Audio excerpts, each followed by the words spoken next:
Welcome, good evening, and welcome, Bootzilla, and welcome back, Anthony Shix. Thank you. Glad to be here. Yeah, Hello. Thank you for yeah. having me. Hi, Appreciate it. Bootzilla. Hi, Hey, Bootzilla. This your first time on panel? this is my first time streaming anywhere. Yes. Yeah. Mine was Congratulations. last time. Yep. Yeah, it could be. Yeah, and I do and I yep. And if yeah, tonight's topic is definitely on Marvel's Thor.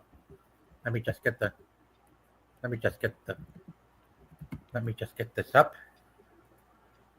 The Norse, based on the Norse god of mythology himself. Let me get the screen up. And here we are, guys. Thor, the god of thunder. Yeah, he was created by Stan Lee in the early 1960s. Uses a mythical hammer called Mjolnir, which allows him to draw lightning from the sky and and circulate it as a weapon. Yeah, Thor has been quite. It's definitely god of, also known as the god of thunder. He's also one of the Marvel's most popular, iconic A-list superheroes, and one of the five founding members of the Avengers, organized by Stan Lee in the first in the response to the threat of his brother Loki. Yeah, Thor. Yeah, Thor is quite a magnificent one, based on Norse mythology. Who also has, well, we all know. Yeah, yeah, and in the comics, he's been using other lots of relics. Yeah. First, let's take a look at his hammer, Mjolnir. That is his. Ah, yes. Yeah, that's the sound it makes. Very good. That was my soda can. Soda can. Nice one. Yeah, yeah. That sounded like the real thing right there for a minute. Uh, Yeah. Yeah. Mjolnir was also create was also yeah. It was and there's also another, yeah. Mjolnir can be tossed telekinetically, controlled by the person who is worthy of possessing its power. And if it doesn't have anyone worthy, it gets stuck to the ground, just like the sword in the stone, Excalibur. Only mhm. someone worthy can possess this weapon. Yeah. Yep. Thor is quite amazing. Yeah, I was introduced to him in one of the first time I ever seen Thor on the screen was in the Spider-Man and His Amazing Friends television series from the 80s. Mhm. Yeah. Yeah. And also there's also another weapon that he wields that's from the MCU,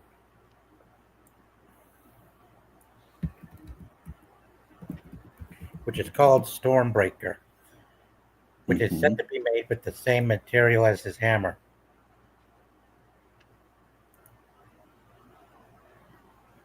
Yeah. This is artwork that's got to be from the MCU, where Thor Mhm. wielding his lightning powers from that hammer of his. Yeah, yeah, he was quite impressive with it too. Mhm. Before he got, yeah, but also yeah, something amazing. Chris Hemsworth, well, I gotta give credit to him doing a good job bringing the character to life in live action. I mostly praised him from Thor: The Dark World best because it's the one film I know of that's a standalone, featuring him as a more serious and well respected character. I mean, Mhm. in the first movie, it's understandable they wanted to give him a reasonable story arc to to entertain and amuse the audience, the general public. But in the third and fourth films, I mean, my God, really, is all that goddamn humor even necessary or something? I mean, Mhm. yeah, they it made it. Yeah, Ragnarok was weird, and got Thor: Love and Thunder. Oh, good God, Yeah, it my was God, definitely a change of pace for sure. So yeah. yeah, it is, guys, an absolute change of pace. I never even thought. Yeah, I never thought they would go that far. Yeah, I almost quit watching them because of Fat Thor. I was like, what?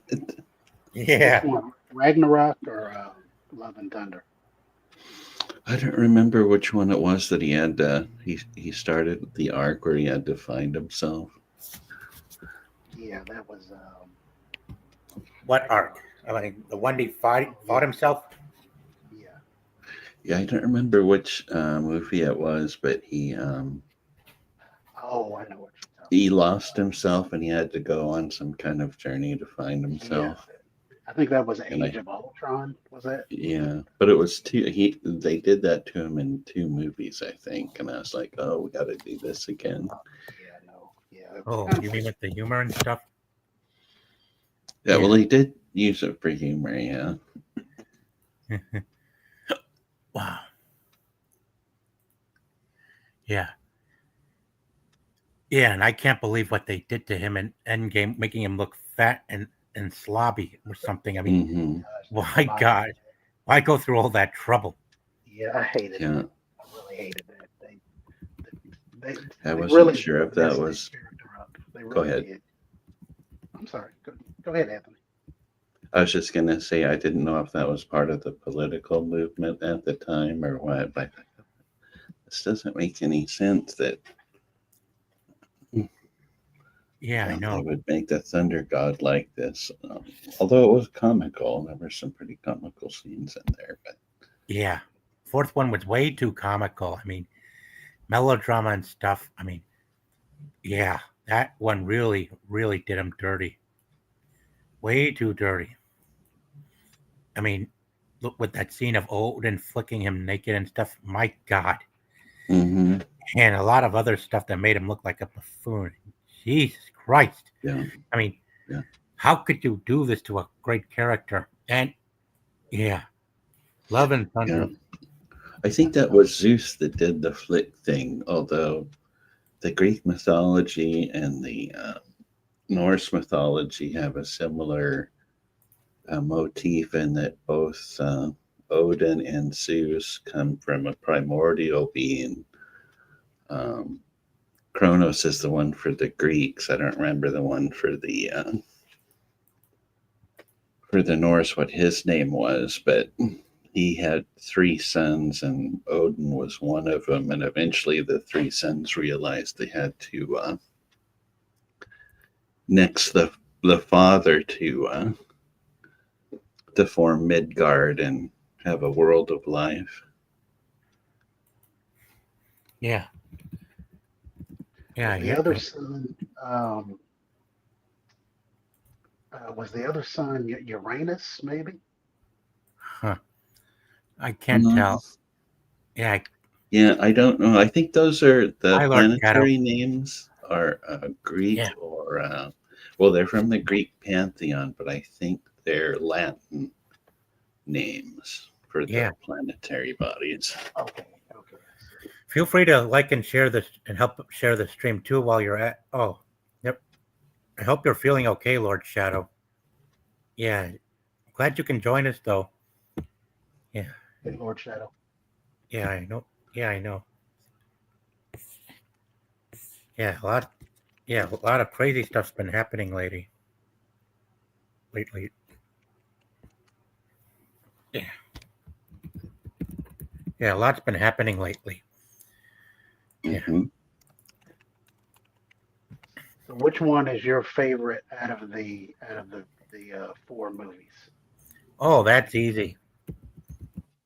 That would be the Dark World. The Dark World. Mainly, Okay.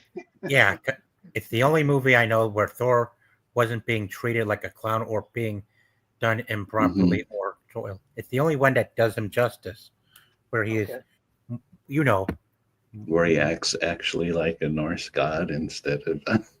Yeah.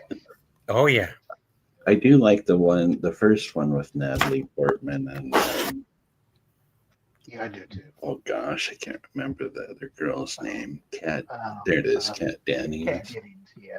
I did like that one, but I thought the Dark World was the best representative of Thor as a Norse god. yeah, it had problems, Yeah. It did. but but it had ways to keep the people entertained, and it's not as irritating or as terrible as Iron Man 3, even despite the box office numbers and stuff. I mean, you don't aggravate you don't aggravate your fan base and stuff just to make money. Your purpose is to entertain. And are we not entertained? Yes. Yeah. Now we're gonna go to the next character, who is also um the second main individual of Thor's mythology. His adoptive brother, Loki Loafison himself. Yeah. Yeah.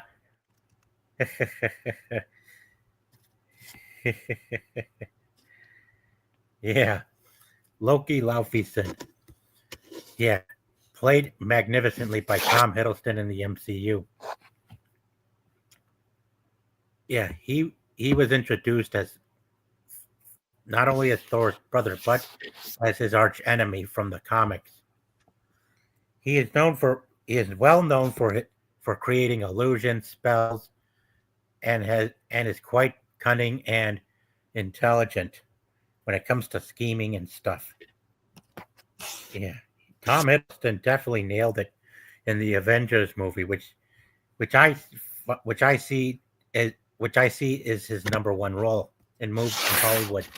2012 was definitely the film that really got me super won over into the MCU. Yeah. Yeah, look, When they first announced him, I wasn't sure how it was going to work out, but I'm very happy with his performances. Definitely. Yeah. mm-hmm. Yeah, I think and my favorite scene in there is the one where Hulk teaches him how oh puny yeah, a that, he is. oh yeah, Yeah. That's a oh one of yeah, my that, favorites. oh yeah, can't forget that. Mhm. Yeah, slamming him all over the floor. That was hilarious. Mhm. Oh my god. Yeah, that was definitely organic and fresh. Something new and Mhm. creative, Yeah. I which you never. remember the shock when that happened. Like people just were not expecting that at all. It just came out of nowhere. Yep. Yeah, and I agree with Lord Shadow. Hiddleston did a fantastic job and really embodied the chaos that Loki bring very well. Mhm. Yeah, 100%, guys. Definitely. I mean, him it was slamming and breaking the crap right out of him is quite astounding. Like, yeah, and he called him puny guy as well.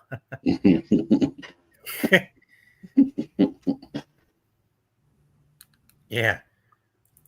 What do you think of the show Loki? What are you a fan of that, or did you like the Well, first kind of season? split. Well, I'm kind of split on that. I never got to see it other than I watched other people's reviews of it, but I don't have the subscription Yeah, they for. kind of went into the they did the whole timelines and Hmm. all that kind of stuff, and with Hmm.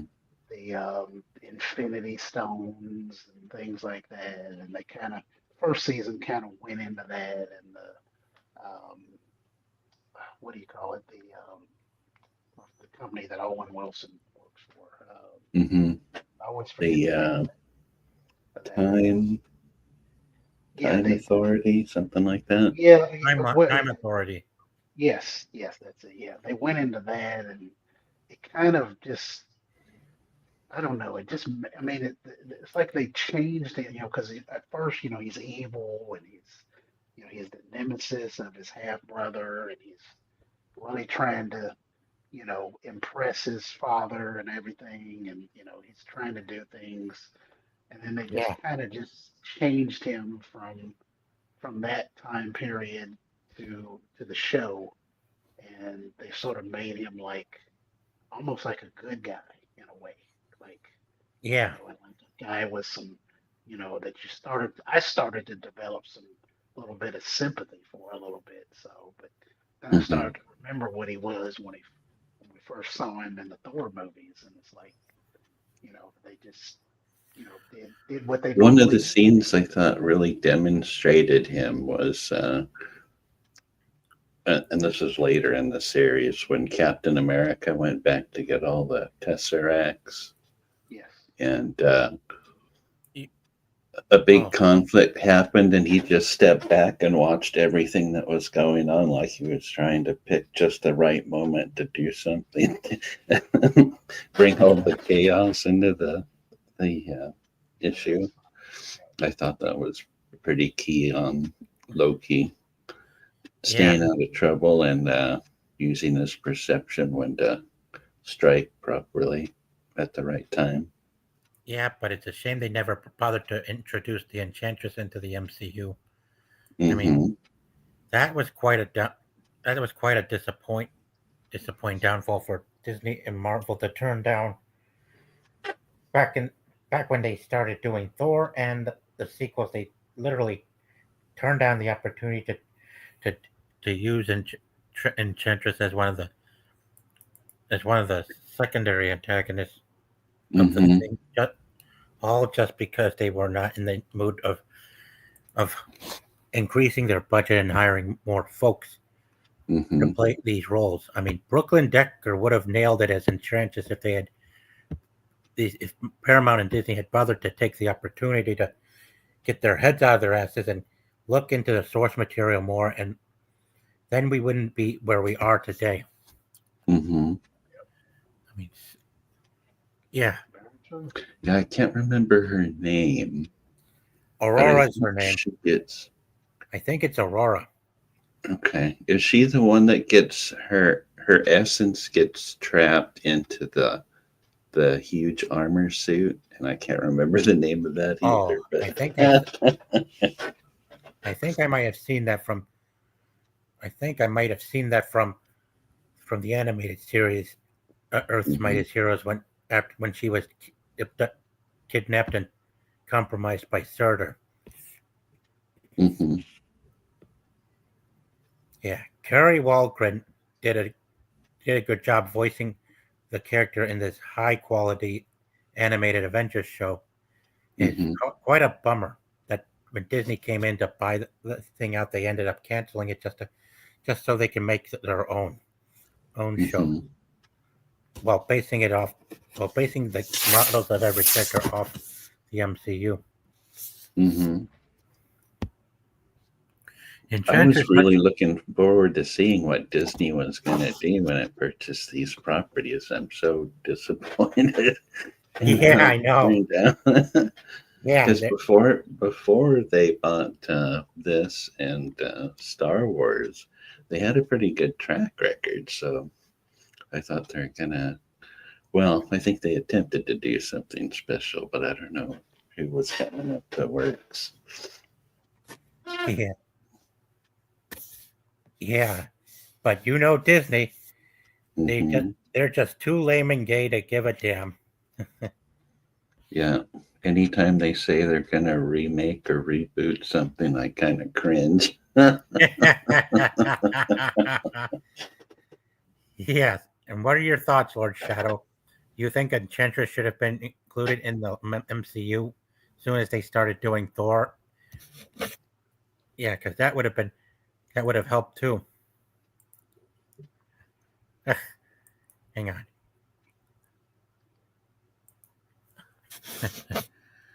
Now, Yeah. Loki had both a wife and a mistress. Did they? I don't recall them bringing those into the show. Did they? Did you guys see any of that? No, I don't. They didn't have. I don't know. I can't remember. Maybe they might have mentioned it, but Mm-hmm. I never saw it in the show or anything. So no. He did have a love interest in the show, Mm-hmm. or sort of a love interest, not. Oh yeah, But they just. I don't know. That whole thing was just so silly. yeah, I know what you mean. They wanted they wanted to go the multiverse route. Yes, multiverse. Mm-hmm. Yep, that's right. Yeah, Enchantress would have been great, but not in Disney MCU. 100%. Yeah, and we know why. Repeat after me. Disney is too lame and gay. Yeah, yeah, yep. They are not interested in getting. They've been totally against the male gaze. That's for sure. Especially since they. Yeah, Enchantress. The way she is depicted in the comics and some of the animated stuff, she was definitely all about the male gaze and everything to make Marvel look great. But now, Mm-hmm. but now enter this new era we're in. Much of all that Mm-hmm. opportunity has been long gone. And yep, definitely they should have. Yeah, Who yep. was the actress that you said that could have played her? Brooklyn Decker.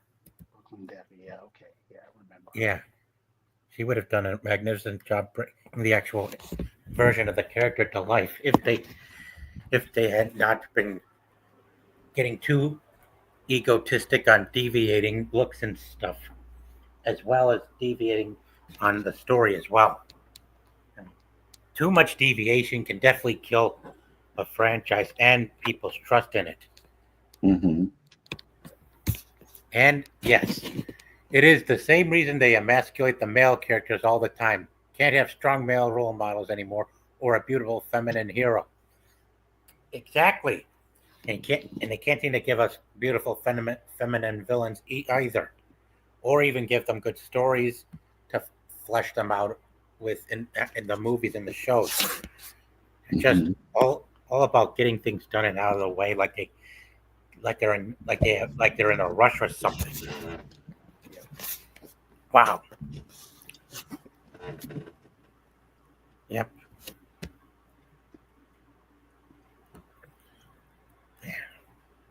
Yeah. Also,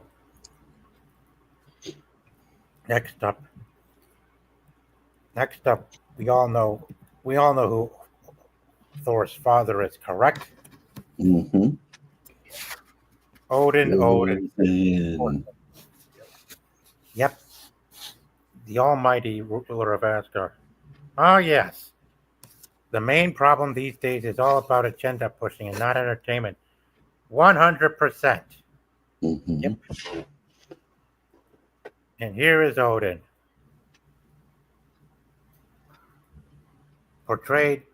He was portrayed he was portrayed well by Welsh actor Anthony Hopkins, the same Mm-hmm. guy you saw laughing as his robot butler starts crashing and fighting the authorities in last night. Yeah, Mm-hmm. man. Ah, double A. Thanks for coming, buddy. Be sure to like and share the stream too. Yeah, we're talking about Thor and mythology on Thor. Yep.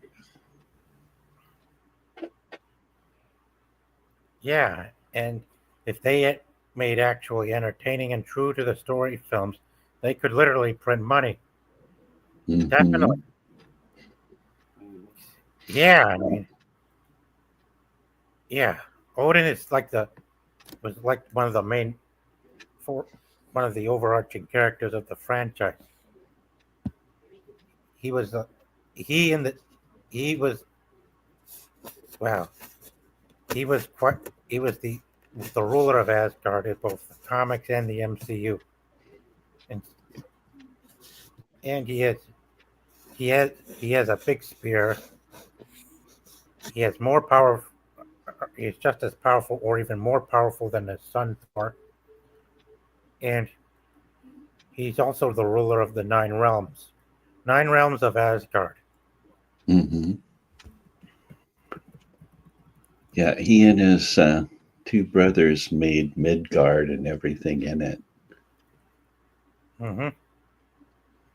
Yep, they One sure did. brother, one brother made the bodies. Another brother made the sensory apparatus, and then Odin uh, brought them to life. It was kind of funny because they were made out. Humans were made out of wood in the Norse story. Kind of just like Diana and the Yeah, Amazons being made out of clay too.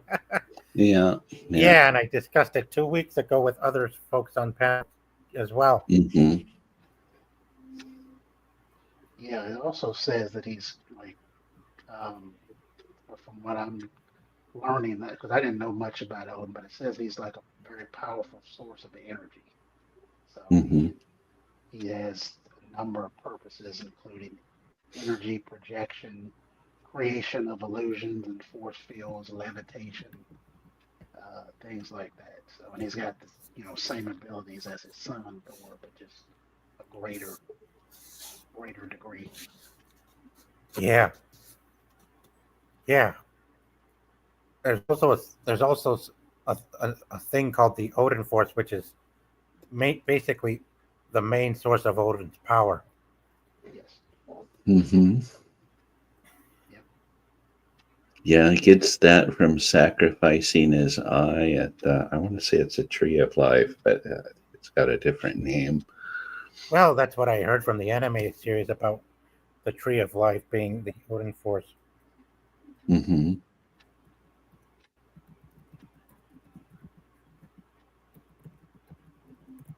And I agree. I thought Anthony Hopkins was great as Odin. I mean, you couldn't have picked a better actor for that role. Ah, Double A's got Double A's onto something. During the War of the Nine Realms, Thor helped the Asgardian armies restore peace across the Nine Realms. Thor is associated with lightning, thunderstorms, strength, and the protection of humanity. Very true. Hmm. Yeah, that's very true.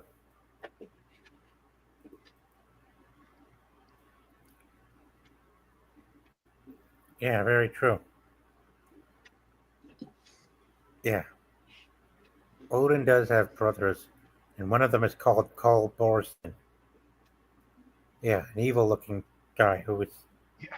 Yeah, Yeah. yeah, Karl Borsten.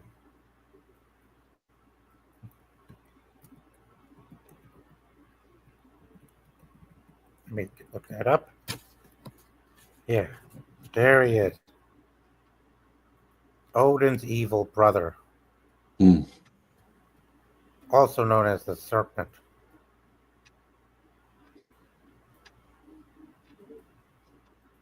Oh, it was Thor's power that initially repelled the frost giants from Asgard.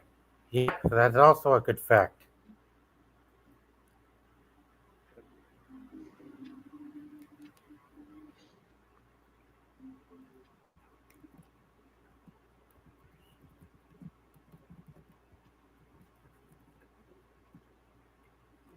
Yeah.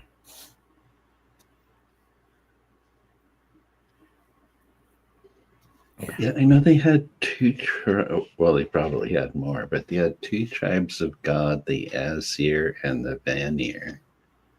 And I think the Asir, which is what Thor and Odin were from, and is part of the reason Asgard is named Asgard. But I think Frey and Freya were Vanir, which were, it's a fertility god. Oh yeah, yeah. There's a lot to the Norse mythology of certain characters. Hmm. Yeah, yeah, yeah. Quite astonishing, quite interesting. The some of the villains like Coloborus are. Ah, and there's the serpent. Mm-hmm. Yep. I take it that's who. Yeah, that's probably him.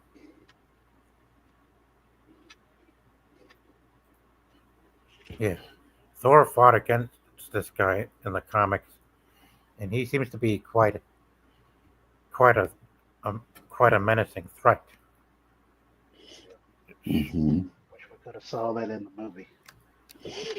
Yeah, that was the reason I was asking about Loki's relationships because I think he gave, he fostered the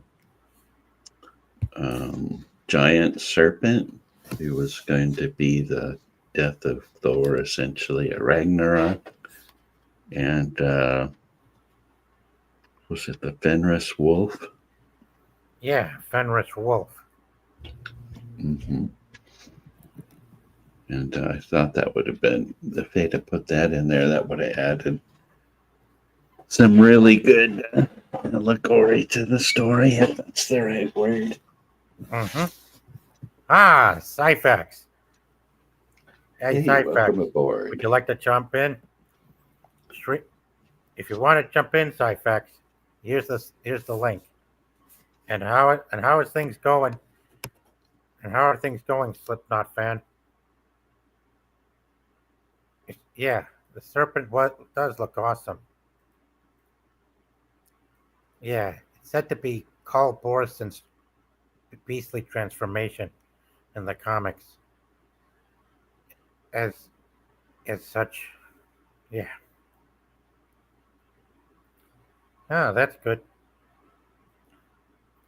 And again, guys, you're welcome to join us on panel if you got something to say for tonight's stream.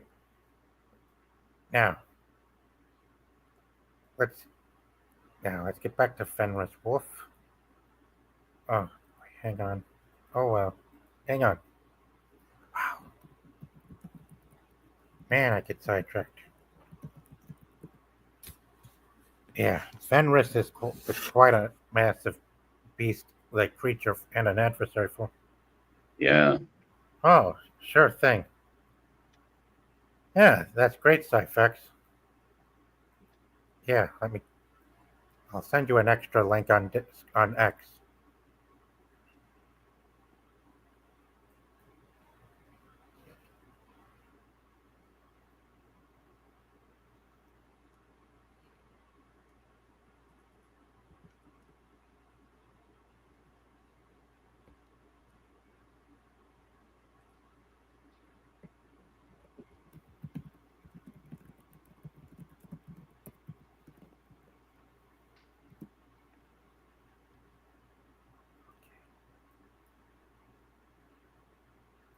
All right.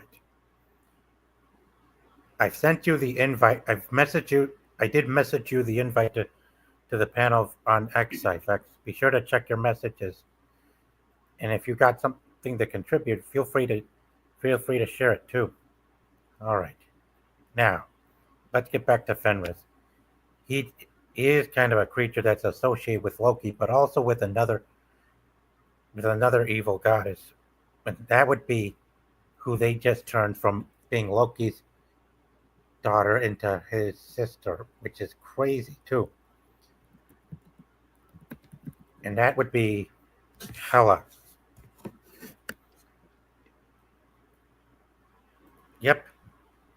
You should look up Fin Fang Foom, Iron Man's villain. There's some incredible art of him. Sure, we can look into that as well. Thanks for the thanks for the suggestion. Thank you, Slipknot fan. Now, Hela is the goddess of death and war. As said here, Hela is the Asgardian goddess of death who serves as the ruler of Hel and Niflheim. She is usually depicted as an adversary of the superhero Thor. Hela is the oldest child of Odin who served as his personal executioner in the MCU. Oh, that's the MCU. But as the ruler of Hel and Niflheim, yeah, that I can that I can see.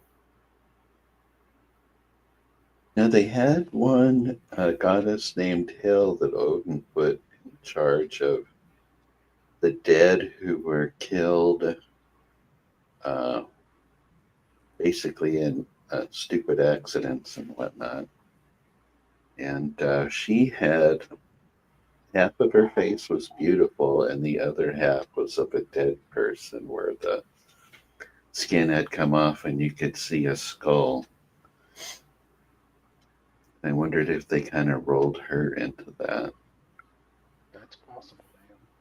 Yeah, it is possible. Ah, the wolf Fenris and the world serpent Jormungandr Jorm, Jormungandr are Loki's children and are supposed to be Thor's downfall, with Jormungandr killing him during Ragnarok. Yep. Ah, hi Qatar. How's it going? How's it going, my friend? Yeah. And here it says that the Dragar were her army of the dead. Yep, Hmm. yep. That's See? where that comes from. In the Elder Scrolls, they had Dragar, and they were creatures of the tide, essentially. But one of the things I always thought was weird in Elder Scrolls was that the mythological power of horns was that upright horns were symbols of power Hello, and Tiger. strength, and inverted horns were powers of were symbols of weakness and impotence. So I always wondered why the Bethesda started putting those in the game, a game about warriors, essentially. What's going on, everybody? Hey, what's going on, Sergeant Bootzilla, Anthony Shadox? What's going on, guys? How you guys doing today? Doing well. Welcome aboard. Yeah, Right thanks on, for right joining on. us, Facts. Yeah, Yeah. man, I had some free time right now. Why not? Let's go ahead and let's get into some Thor, man. Especially when it comes to Ragnarok, because obviously it's a combination of mythology and an actual comic book, and sure they take liberties with it, but it's kind of oddly kind of the same, but obviously with a little Mhm. bit of you know hero twist to it and everything. But Mhm. it's yeah, Oh it's yeah. it's a good topic. Good topic. Thor's awesome, man. I've liked pretty much all of them except for the fourth movie. I even like like Ragnarok was at least funny. And like the Yeah. Dark World, if you were to rewatch it nowadays, it's like it's not as bad as you remember it. Right Mhm. on. And it's even better than Iron Man 3, the Dark World, where you're Oh not yeah, Mhm. where you're not aggravating and screwing your own fan base over, just like they did with the Mandarin, just so they can appeal to one country for its economic importance and stuff, such as a exactly. such as a theme park like Shanghai Disney. I mean, that had to have also been what motivated the execs to screwing us over, as well as Obama and our Congress giving them the And yeah, all that was happening. I'm gonna get a quick shout out to a Slipknot fan because like I saw his name before I went downstairs to grab a drink, and I was like, the first shirt I ran into was my Slipknot shirt, and I was like, hey, there we go. I'll go ahead and rock that shirt real quick. 'Cause I, Mhm. I was just sitting here trying not to sweat it out here because it's kind of hot out here, but Yeah, I gotta agree with Slipknot fan about Blanchett. Yeah, she was. I kind of had a thing for her in Ragnarok. yeah, that kind of very very dark. That dark costume and everything, like the Mistress of Death costume. And it was like, yeah, that reminded me of a lot of girls I dated in high school. That's for sure. Like, I've always had a thing for her ever since I saw her in Elizabeth. yeah. Yeah, I yeah. was also surprised that she, after playing Hela, would join up with Jack Black in the movie House with a Clock in its Walls. Yeah, Mm. I mean, yeah, I mean, I don't this think in I this saw that movie one. when she looks like this, it kind of helped makes her look more beautiful. But when she puts on that helmet and stuff, yeah, she's kind of back to being you know what. Mm-hmm. Right. Yeah, Now, give see, them. they have the horns right. They're definitely symbols of power. They're not But symbols of importance.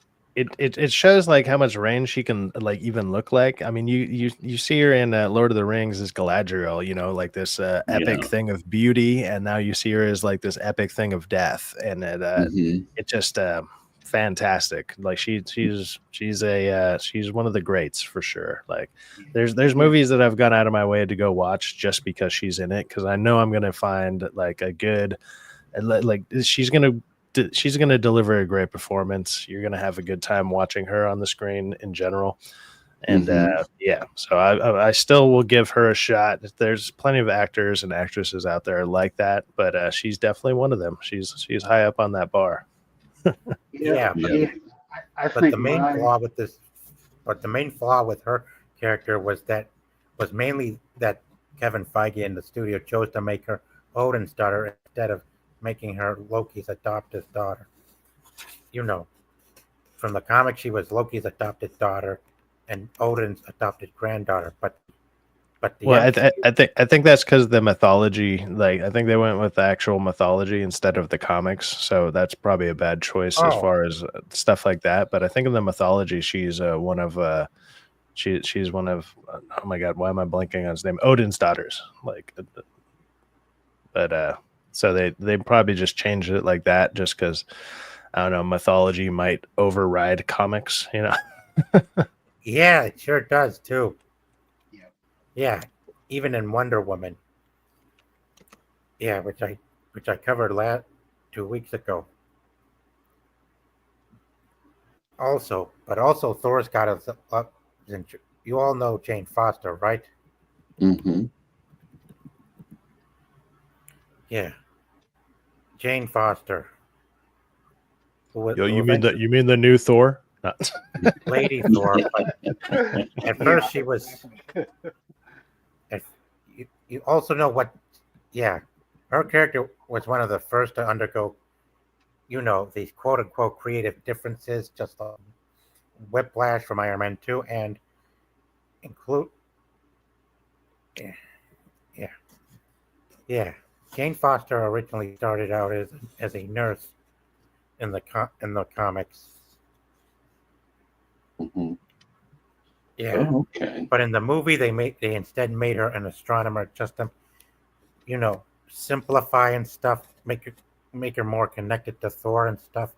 Like, I Mm-hmm. mean, what was, I mean, it's like these writers and the people do, I mean, the people who were directing and writing the script of the first film didn't seem to have any competence of having her appear as a nurse. I mean, Yeah. wow. But because one of the other things is that a science, women can do it now too. Mm-hmm. They had to throw that kind of messaging in there. It was kind of not needed, but like it probably would have worked better if she was still a nurse, because when he first shows up in the first movie, he's he's human, and he experiences human things. So if he gets hurt or whatever as a human, she should have been able to be the first one to attend to his wounds and stuff, which probably would have worked a little bit better. I still really actually like the first movie, the fish out of water story that Mm-hmm. happens, just because it's funny. He's just not used to doing whatever. He Yeah, just like throws a glass down and he's like, give me another. And you're just like, scenes like yeah. that are great. That's perfect. Mm-hmm. Perfect fish out of water story, which you see it all the time. I mean, they did the same thing with like Wonder Woman when she gets brought into the regular world. She's just like aloof, basically, to what the real world is like, and stories like that just work. Yep. Yeah. Yeah, and don't forget, Phantom Menace is what introduced me to Natalie Portman, guys. Oh, really? Yeah, Oh. So you hadn't seen Leon or I was like, Leon the Professional is the first time I ever I saw saw her. her in The Professional. Yeah. Yeah. She won Yeah, me and over. Then I was like, holy cow, this girl acts And well. I saw her in Leon when I was about the same age. Like, so I was just like, oh, that's a cute girl my age. And then so I grew up watching Natalie Portman and all sorts of stuff relatively around the same age. So I was just like, yeah, this chick's beautiful the whole time. She's yeah, It's Yeah, awesome. yeah, even yeah. Natalie was lucky that she had a career to continue down over in Hollywood, while Christensen was kept in the dark after Revenge of the Sith. Like they wouldn't like like they were. Yeah, it's a good Yeah, point. Yeah. I mean, second. Well, her character in the first movie did go undergo a change from nurse to astronomist, but in the second movie, World, she did main she did bring to life much of the arc of the character from the comics into the movie, where she was brought to Asgard Hmm. for some help. I like Yeah, Yeah, the I'm not super familiar with the comics, so I'm down to like hear if you guys are fans of the comics and have read them. Go ahead and lay some knowledge on me, man. I'm down to learn something here. That's I didn't definitely down. read the. I'd say I think read about 4 of them, maybe 5, and but that was so long ago. I'm 64 now, so my memory's not as good on it. But I did like them when I read them, and then I took mythology in college, and I learned some of the lore. I went back this morning and referenced some things so that I could jog my memory a little bit. But I they made me laugh when I think she was playing Jane in this one clip, and uh, during the direction, he found out that he was going to make a Star Wars movie. So he asked her if she wanted to be in Star Wars, and she goes, "I've already been in Star Wars." Speaking of And then, Star Wars, why wouldn't Disney bother to do? Why wouldn't Disney even bother? Why would Disney go through all the trouble of making the sequel trilogies a complete rehash and not even bother have starting off with scenes of Mark Hamill's character going to Naboo to pay respects to Portman's character, Padme Amidala, who was actually Luke and Leia's real mother overall. yeah, Yeah, that would that have would been be cool. something. I don't know when he learned about his mother. Yeah, yeah, but he never actually knew. He had no memory of her, as he stated in Return of the Jedi. Um, Hmm. Hey, Sergeant, did you mention that?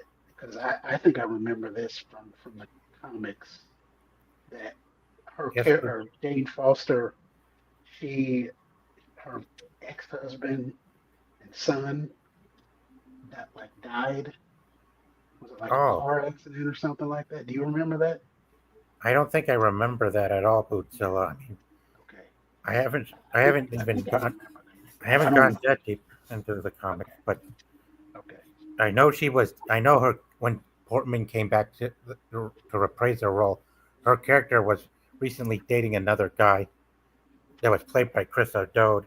okay. Right before she went into a void and got exposed to the ether, which was the third the third Infinity Stone that be introduced in the MCU.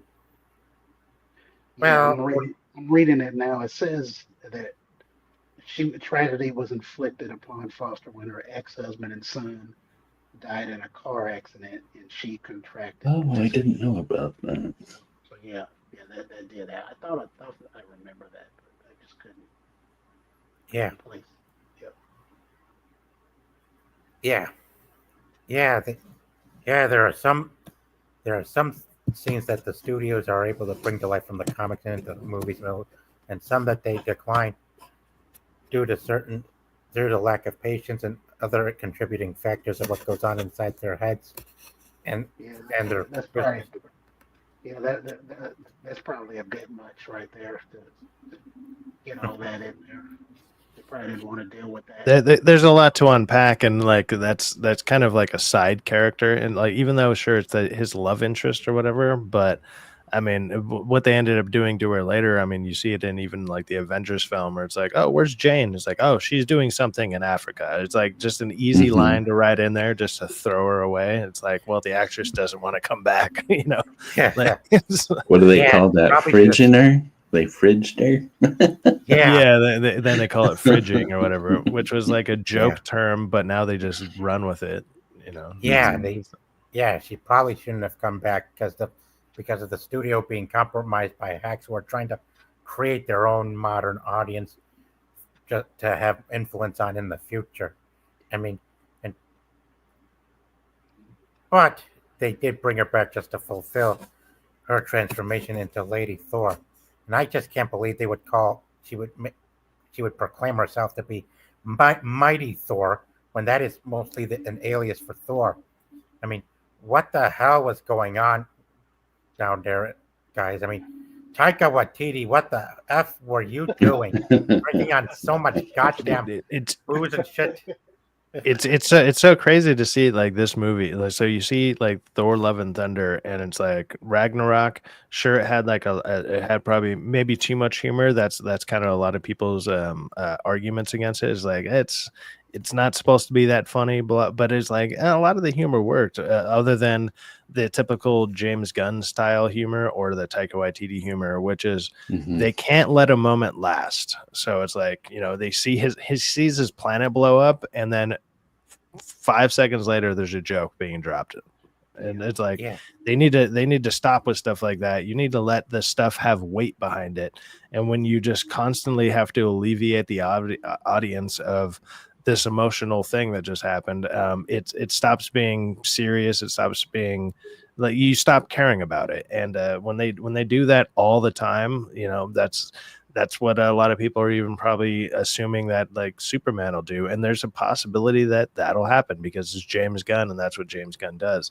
But it's they need to let these moments resonate with people, and just dropping a joke afterwards, like taking something as simple as that away from that and just letting those characters grieve for a second. You could grieve with them because you went on this journey with them. You went into this movie with them, and you get to see it all play out. And you're like, damn, man, that's brutal seeing your whole planet blow up. And now you just drop something stupid like that. It takes away. It takes away more than it gives, you know? it certainly does. Yeah, it certainly does, Cyfax.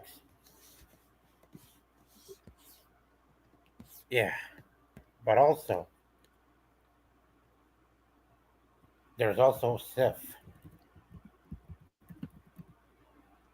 If you don't, yeah, there's also the other love interest for Thor, and her name is Sif, Lady Sif,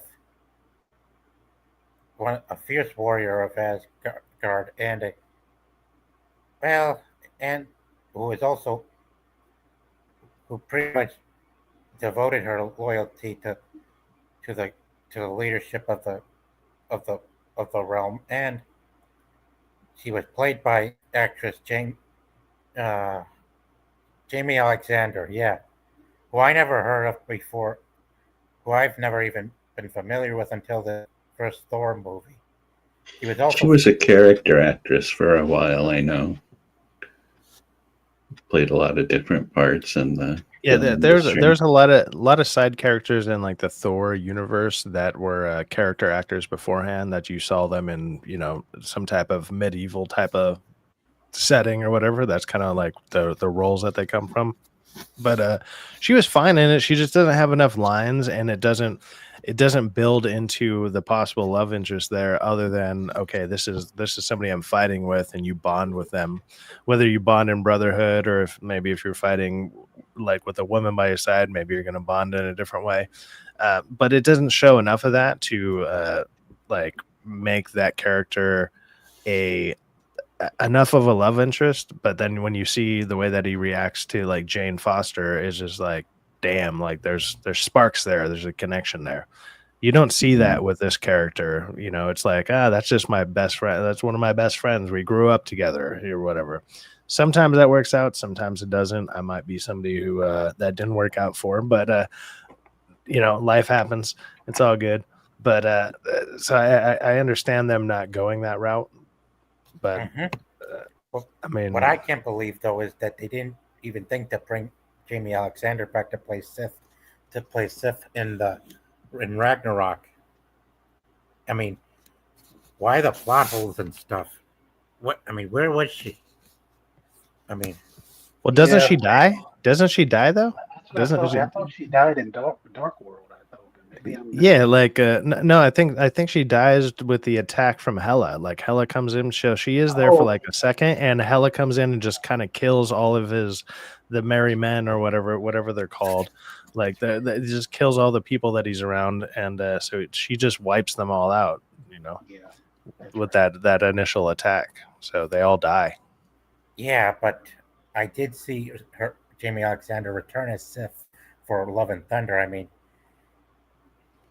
Was where that a her arm was flashback, chopped off. maybe? Oh, maybe she wasn't there. So yeah, maybe she's just losing an arm. Yeah, I've tried to watch Love and Thunder, and every time I either pass out or I just give up watching. I'm on my phone 90% of the time. I'm just like this is so bad. It's so The thing boring. about Love and Thunder that I always get Yeah, pissed off how they yeah, and I wasted can't Christian believe Bale. I just can't believe all the comedy they shoved in that movie. And I mean, that scene of her thinking that she was about to die and join Heimdall in this world where the deceased go. I mean, that was kind of embarrassing too. I mean, what the f? They completely wasted Christian Bale and Love Oh and Thunder. yeah, that too, which we'll get to Oh, later. dude, 100% waste of such a great actor. Like, I mean, you can just look at any of his roles from like The Machinist up to like Dark Knight and stuff, and or any of the Batman stuff. Actually, just about any of his movies, he fully commits, and Yeah, so it's like he fully committed to that role, but it was just such a bad script. That's a perfect example of a great actor still can't even make a bad script work, and that's what happened. yep. Yeah, there's also also Thor's brother Balder, who was never actually introduced into the MCU. I mean, wow. I mean, they never even bothered to have him show up in either the third film to be slaughtered by Hela, or even in the fourth film to be a resident of the village. I mean, Balder's another character that the studios literally missed out on utilizing. Yeah, Yeah, I mean, if you played God of War Ragnarok, which obviously has the same name as so Ragnarok is just like the term that mean the end of the world for Norse mythology and stuff like that, and or like the reckoning, however you want to interpret it. It's a little different here or there depending on where you read it from. But Balder in that game is like he's the relentless dude who's just following you around, and you kick his ass a bunch of times, but he's like basically invulnerable until you finally get him. I And think that was the first think it was the first game to to the Norse trilogy of the God of War games. Sci-Fax. I mean, I yeah, was so maybe it's not Ragnarok; it's the first one, just Ragnarok or God of War, or whatever the first one was called. yeah, the Might Norse have just version. been Yeah, yeah. where he has this kid called Atreus teaming up with him against the Yeah, bad yeah, guy. yeah, yeah. Yeah, and then his kid ends up being Loki or whatever. Yeah. Yeah, He gets killed by Loki with dart made out of mistletoe, and yeah. he Let's, ends up in the Yeah, under that he with learns from like that witch lady or whatever. Yeah. I can't remember her name, but yeah, yeah. You mean the Enchantress? No, I don't think the well, no, Enchantress did poisons. Enchantress is just like basically a female version of Loki. Oh, okay. Like as far as the comics and stuff goes, usually she kind of like has all the same powers, and I think the Enchantress is something made up for Marvel specifically, and that's where stuff starts deviating from mythology, because they bring a lot of the mythology, like regular mythology, that we could just look up Norse mythology, and a lot of these stories are pretty one for one.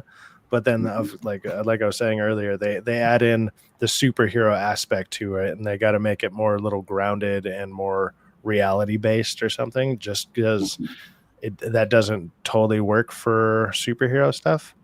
And like I don't think we really get any of that in the movies. I mean, you see it some in like Marvel's Avengers and stuff like that. The cartoon, like a Marvel's Avengers Assemble or whatever it's called. You get some of that in there, like Enchantress is there, but that's kind of all you get.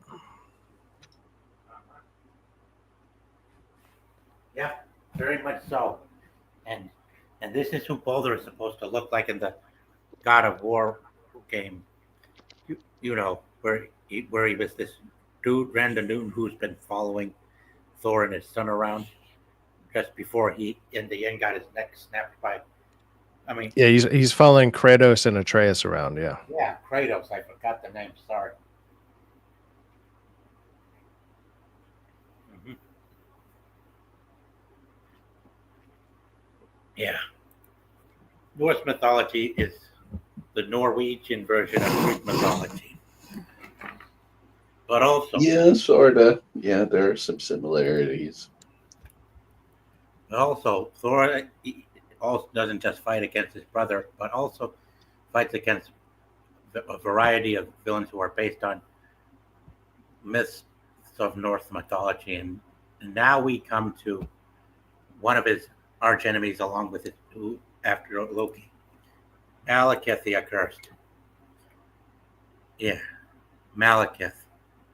He's like arch-foe. Malekith, the God Slayer or God Killer or something like that. Isn't that his name in the No, book?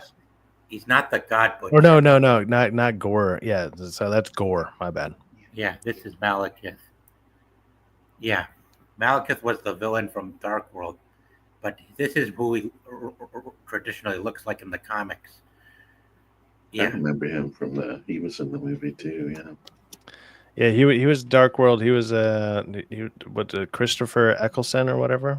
yes. Like Yeah, I knew that actor who played Malekith in Dark World from the G.I. Joe Rise of Cobra movie, along with the actor who played Heavy Duty in that movie. Who reunites with him. he was the first Doctor in the remake of Doctor Who back in like 2005 when it first restarted. They did like one season with him, but yeah, he was really good in that. That's what I remember him from. And then like a couple years later, he was cast in this, and then they had all the crazy makeup on him. I was like, dude, I don't even recognize you. Yeah, It's crazy. yeah. They should have had Eccleston look exactly like his comic book counterpart if they, to avoid criticism. But rich people, they're always about making problems because they fear domino effects and crap. But for Malekith, on the other hand, he is quite a trickster and a malevolent ruler of Schwartalheim. He's also, yeah, his looks from the movies are completely different from that of the comics. But he also, Yeah, he's Dark Elf from Schwartalheim or whatever it's called. yeah, Schwartalheim. Yeah, Schwartalheim is Malekith's homeworld. He's the ruler of the Dark Elves. He is quite well known for using dark magic and stuff.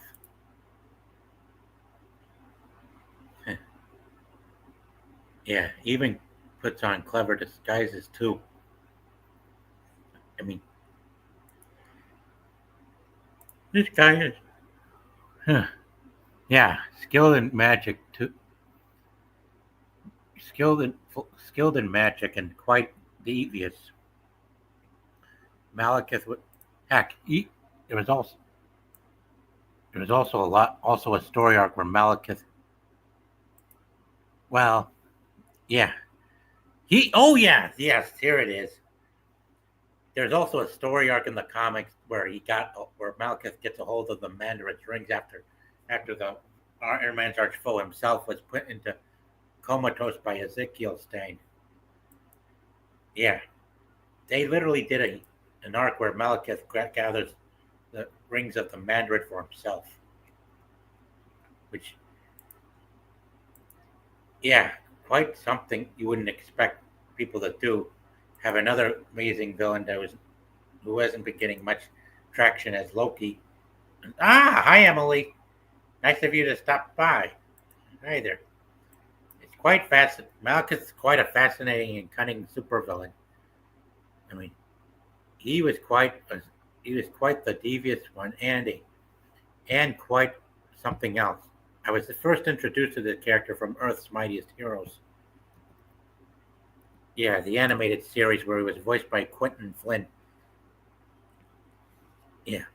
In the animated Avengers show from the 2010, he was seeking to get his claws in possession of an item called the Casket of Winters, which was used commonly by the Frost Giants, which is what you would Loki used to reveal his true identity to himself in the first movie, and which was taken by Odin and kept inside the vault on Asgard.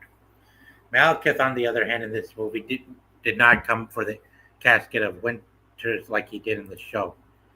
He was instead in the Marvel Cinematic Universe decided to go after the Ether. You know, the Infinity Stone. When he took, Yeah, it's a different. Which Infinity Stone is this supposed to be? Is this one the one of power, or is this like it's something else? Like The one with creation facts, okay, so and reality. shit. Yeah, reality. The reality stone. Yeah. Yeah, kind of amazing that Gunn, Whedon, and the people over at Marvel were able to come up with different names for each of these stones. And that are, Well, I mean, like in different cultures and everything, all these things would probably be called something different. So it kind of works, and that's one of the ways that, and one of the reasons they were able to weave some of these names together. And like when James Gunn laid out the plan, like because I believe he came in around phase 2, and he like laid out the Infinity Gauntlet phase for them, and now they were able to actually follow a path, and they made it all work. But it's like but they almost unintentionally laid out a lot of the groundwork, but at the same time it still was connecting to something. So it all ends up working in the long run. That's how we end up with Infinity War and even Endgame. And I know Endgame isn't liked as much as Infinity War, but it still overall it still works. Like a lot of people still went and watched it. Obviously, it's one of the highest grossing movies ever made, type of deal. And it just works overall. And it's because of stuff like this that was kind of thrown out there, and they were able to interweave it, and they made it happen. he sure did. But also they also made some changes to Malekith regarding his face. I mean, in the movie, unlike the comics where one side of his face is blue like his fellow Dark Elves, and one is black for some reason, probably because it represents his powers and stuff. In the movie, they decided to improvise and have Thor give him that black to damage the right side of his face in the movie. Yeah, they had Thor blast him. Yeah, they had Thor blast him with a. Oh, hi, Brett. Sorry, guys. Yeah. Sorry. Yeah, in the movie, they had Thor blast him with a bolt of lightning in retaliation for his mother's death at the hands of Curse. But here in the comics, it's probably something else that gives him this different look on his face. I haven't even gotten to that part. Whether it's part of his natural bound life force in the comics as a dark elf or something, but I barely studied much of Malekith in the comics, but hey, he is quite an amazing arch adversary to the god of thunder, along with his brother Loki. And I mean, so much to cover out of characters like him. Umbra Kinesis, lots of things, and that, yeah, is Algrim. Now, here is Algrim. Yeah, said to be one of Malekith's enforcers, who appears in the comics as an enemy of Thor. Yeah, and a heavyweight as well. You guys familiar with Curse? Mm-mm. Go ahead. I'll be right back. I'm not super familiar with him other than with Thor: The Dark World, and I thought like his character design was really good. I mean, until I'm seeing this picture, he doesn't look anything like this. Like he's way dark. Like he's just like sure they're called dark elves doesn't mean all the like the problem with especially like old school CGI and everything, or like the older you get, like you start realizing how darker these movies are, and it's the Mhm. easier way to hide flaws in the CGI. Like that's why there's a lot of scenes with rain and stuff like that. Because with the rain going on, it's just like, yeah, we can hide this. We can hide this behind whatever. It's just ways to hide the lack of either time that they didn't have to make it look better, or just it's just gonna look a little shoddy, which is fine. Mhm. It's fine. It still ended up looking relatively good. Like even in this, when his armor and everything, it still looks okay. But it's crazy when you can look at movies like this and or stuff like Lord of the Rings, or one of the greatest ones of all time, in my opinion, is the it's like I believe it's the second Pirates of the Caribbean movie where Davy Jones with a squid face or whatever. Mhm. That still holds up to this day. It looks like flawless. And it's like Yeah. you Yeah. guys were able to do that in like 2003, 2004, whenever that movie came out, and it's like that shit looks awesome. And Yeah. so like That's when as we're getting further along with CGI and the way that movies and stuff look, it's really surprising that it doesn't look as good, or we're able to just point it out so much more because we've already seen what greatness looks like. It's like, dude, I've already mhm. seen what greatness looked like 20 years ago. What are you guys doing? Mhm. What is happening? If anything, you have access to even more, and you're doing less with it, which is, it's just Mhm. disappointing. Yeah, this character in the movie kind of looked like a cross between an orc and Davy Jones from Pirates. The way it looked. Isn't Yeah. there a character named like Bob the Builder or something like that? That's who I thought it was when they put it up there, but I can't remember if that's his name or not. He's Bob the Builder was an old school like children's TV show, but you're not wrong. okay. Like, Okay. Yes, yeah, British animated TV show. Yeah, I Yeah. remember Yeah, I can't remember the comic book character's name, but he came and helped Thor during Ragnarok, I think. But he looked kind of like that. I can't remember for sure what his name was, though. Pat Bress said, "Let the audience use their imagination to fill in the CGI. Not everything needs to be a scene in the middle of the day." Look, no, it Mhm. doesn't, but it does show. Like this is one of the things that's really standing out to me with the like Superman trailer. Right, is so much of it is in the daylight. I think that they have a lot of confidence in the CGI that they're throwing out there. I find it shows confidence. Like, look how much further we've come. Let's see how good this will look. I don't know if it'll actually look that good the whole time. We'll see. But I like seeing that because I think that shows confidence in what you're producing. When I see a super dark trailer with all this stuff, I'm just like, you're hiding a bunch of flaws. Like I was just saying, like it just shows like, man, we did. Even if you don't have the budget, I mean, that's understandable. Like some of these things are ballooned out of proportion and they get a little crazy. I understand that as well. But I mean, when you're just everything is in the daylight, it's like, God damn, man, you must have brass balls to be throwing this out there, and let's see how you do with it. Let's see what actually happens.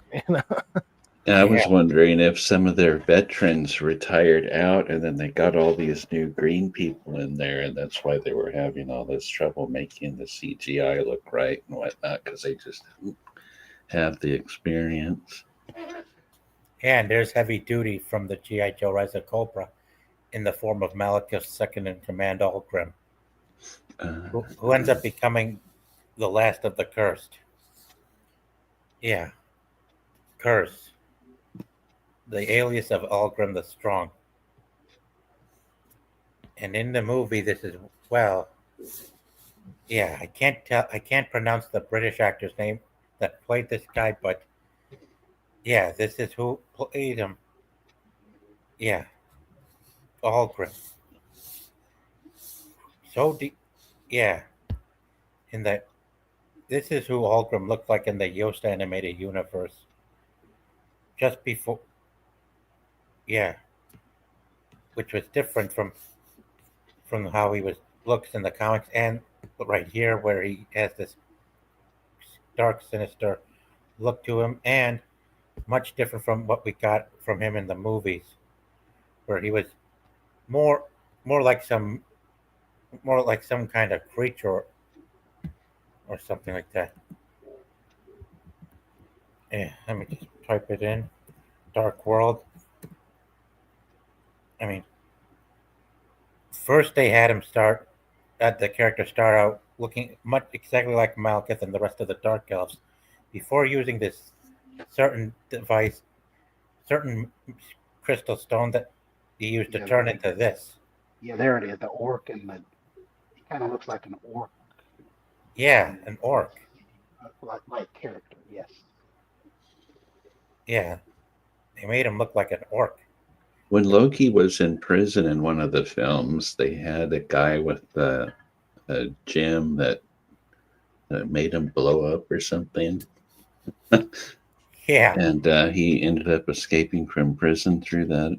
I can't don't don't know the full details, but there's a delicate balance. Yep, a delicate balance. Yeah, yeah. Yeah, Well, there's definitely a delicate balance based on what's out there right now, and based on the money you have and stuff like that. And whether studios want to use AI or not, it's going to be a very useful tool to probably get a lot of stuff done a lot quicker and still make it look okay, as long as you know all the right prompts. So we'll be seeing a lot more of that pretty soon in the next couple of years, especially the way that I mean I mess around with the AI all the time, and the kind of stuff you can pull off with it is pretty insane. So stuff like that is going to be it's going to be taken over. But the little details, even if it's a small little thing, like what what's one of the most common ones? Like somebody has 6 fingers in a photo, right? There's like little things like that. That should be an easy touch up. Just, I mean, there's stuff to even remove that. There's going to be that balance is going to be found, I feel, a lot quicker, and the people that are not doing their job correctly should be weeded out, because a lot of this stuff is usually pretty easy to find, and when random people online can just point this stuff out faster and quicker than the people that are editing it can, maybe you have the wrong people on your team, yeah. so Curse is also the one that killed Frigga in the MCU. Yeah, I mean, killing off a wife to one of the Russo brothers in this movie. Frigga, wife of Odin.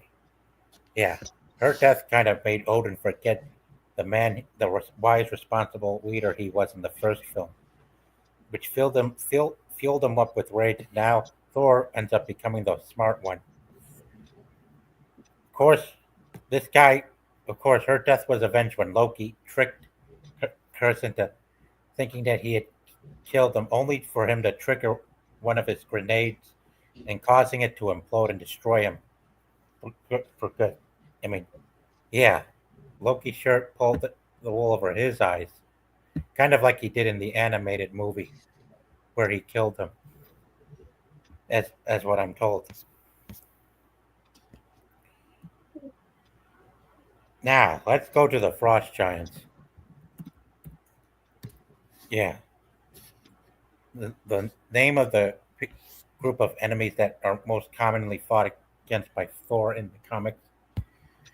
Yeah, frost giants from the world of Jotunheim. Yeah, they're also the Jotunheim is also the homeworld of Loki's true homeworld, where his true heritage lies.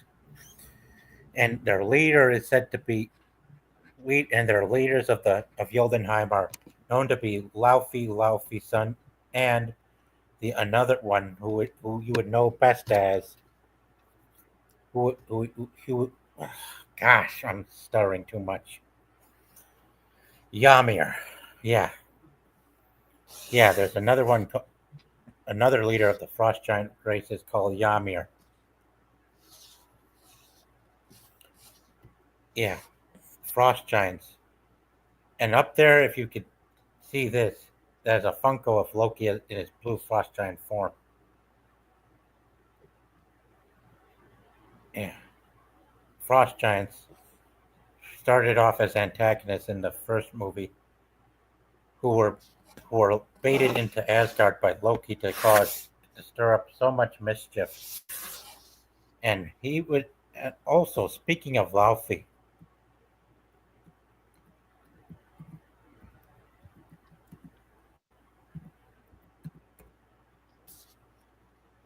yeah, Laufey. He was he was played by Colin Four, who many of you would know appeared as one of the villains for the Amazing Spider-Man 2. Yeah, Laufey was Loki's biological father who abandoned him years before hundreds of, hundreds of years before the events of the first film, and later ended up getting tricked and killed by the very son he abandoned, just so he could politic his way into remaining in power, up until Thor came back. Yeah, yeah. While Jotunheim played a major role in the first film, it also was featured again in Dark World, where one of those frost beasts, you know.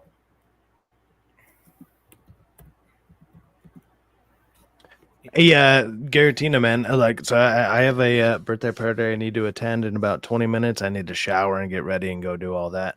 But thanks for having me on, man. It was good to talk to everybody here. Sergeant Garatina, Anthony Shaddux, and hey, what's up, Bootzilla? I mean, I said hi to you earlier, but it's cool to see you on stream, brother.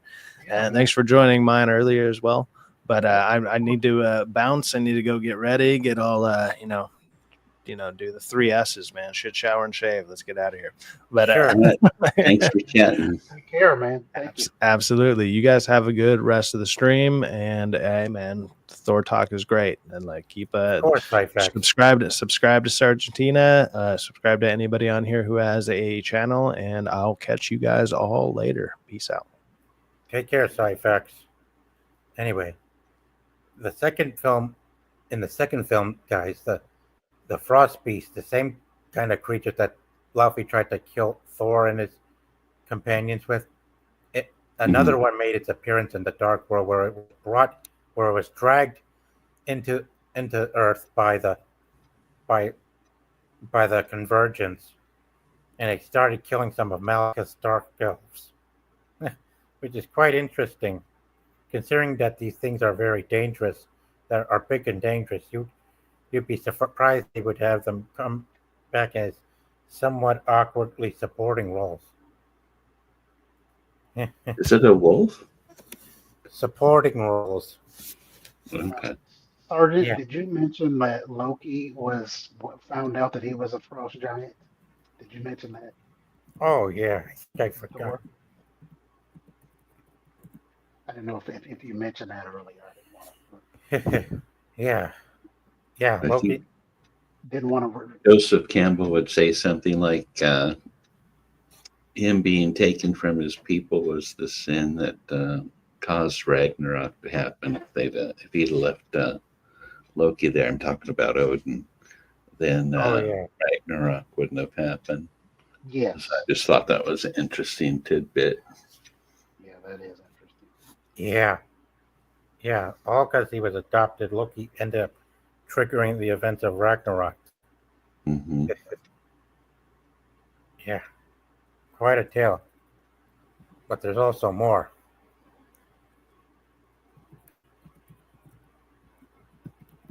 Yeah, there's also other foes of the Thunder God himself, and that would be Yolik, another villain who hasn't been used in the MCU just yet. A troll, if you will. Yeah. He's also one of the trolls, the big guys that Thor fights on one of the other worlds. Yeah. He looks like a good villain. Yeah. An ogre kind of villain. And he also uses brass knuckles to fight his opponents as well. I like what Pat Brad said. He said Loki is all frost and no giant. Ah, yeah, Pet Brett is something. He sure got me to Yeah. laugh. He's also one of the three that I hang out with in the duelists from in the chat when I first started tuning in to their streams last year. Oh, cool. Yeah. The others were Terrorist, Broku, and Mr. P. Mr. Fawful. Oh, yeah, Mr. Awful, yeah. Yeah. Yeah. But I don't see much of Broku and Mr. Fawful these days Yeah, I don't anymore. see Mr. Awful much either. Yeah, I've kind of, I hope he's okay. Whatever's going on with him. Yeah. He's a year older than Katie, I can tell you that. He said he was 22 years old, and he says he has Oh, I autism. didn't realize Katie was so young. I didn't. She's 21, guys. Yeah. Wow, 21. Yeah, I know, Pet Brad. I haven't even.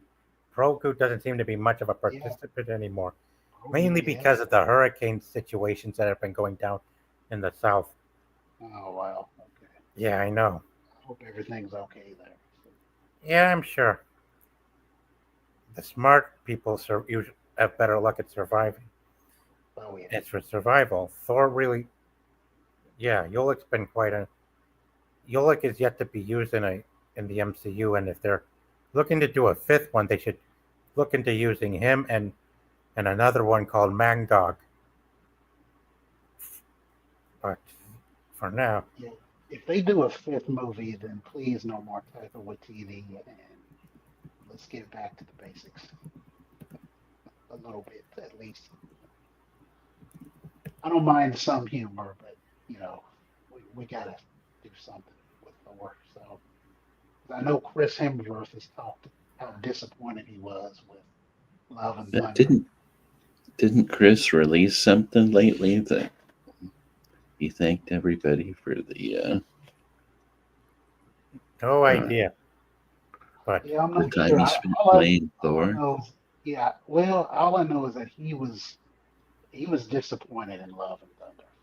The yeah, he was upset with what Taika Waititi had done to his character Yeah, and his exactly. character's arc in the MCU, Yeah. especially with that fourth film. My God, Yeah. he really dropped the ball. He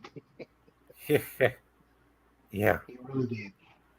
Anyway, let's take a break for a moment and watch this video of him fighting Oleg from the movie adapted video game of the first film. Yeah.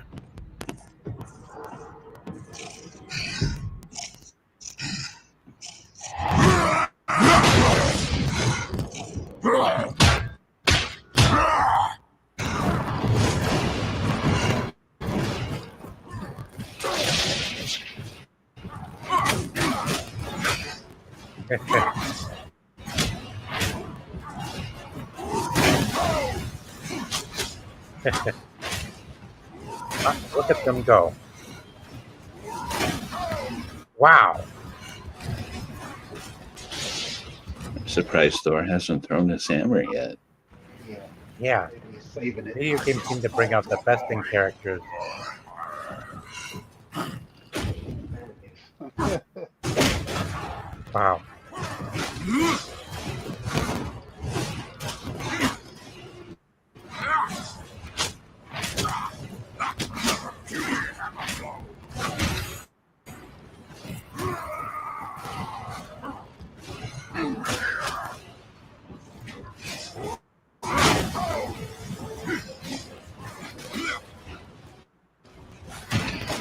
Wow.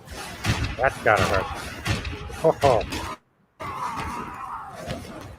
Change color.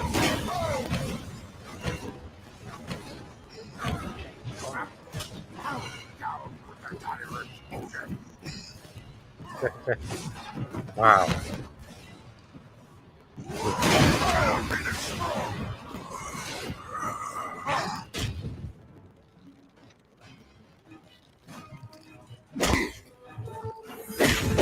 Ah.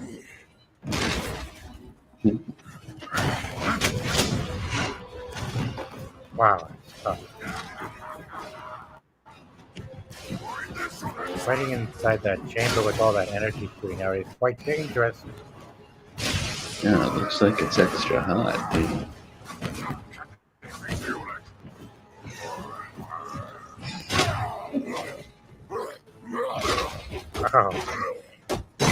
Oh, ouch.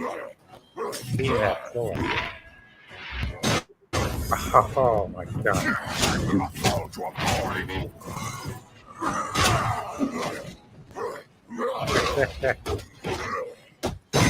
Oh, wow, that's gotta hurt.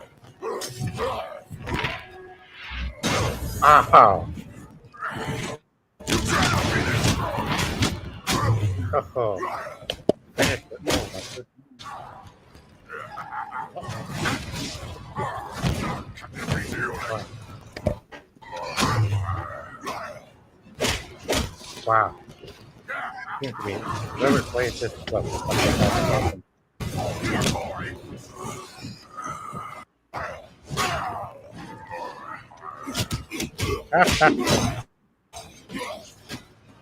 Ah!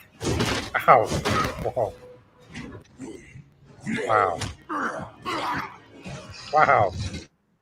He overpowered him. Ah! Run away. Oh! Oh, Wow. Now that was impressive. Yeah. hmm Now imagine that in a movie. Like a movie. Just There you watching go. something like That's what I loved about that Hulk beatdown of that. Yeah. Loki. Oh I mean, yeah. we got something similar to that in Ragnarok when Thor fought hmm Hulk. Oh yeah, that too. Something similar to that. Yeah. And now we go to Ymir, leader of Jotunheim. We haven't seen him in the MCU, but man, he is quite an impressive enemy of Thor and leader of the Frost Giants. Yeah. Quite the terrifier of the ice. hmm Yeah. Yeah. There's also a boss. Yeah, there's also said to be a boss battle featuring Thor fighting Ymir in the game too. We should check it out. Okay. Let me get the screen up, guys. And check this out. Thor the Mighty, open the door. Thor, Ymir waits beyond. The ice beneath him covers a giant fissure that leads straight to Niflheim's core. Ymir's will alone keeps the heat that rises up from it at bay. Then I shall shatter that will with my hammer. And in so doing expose the ice-spawn of Niflheim to a source of infernal, unending heat.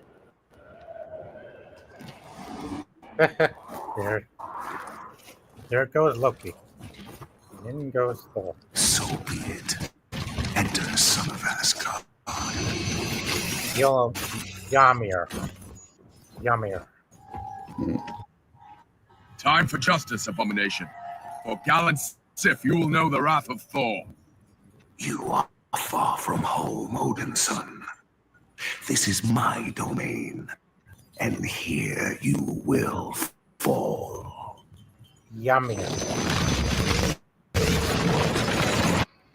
There Did he you is. truly think you could harm me, Odin's son? I am one of the ancients, endless, eternal. Let us put that to the test. There you go, a John Wick Thor series. Ymir.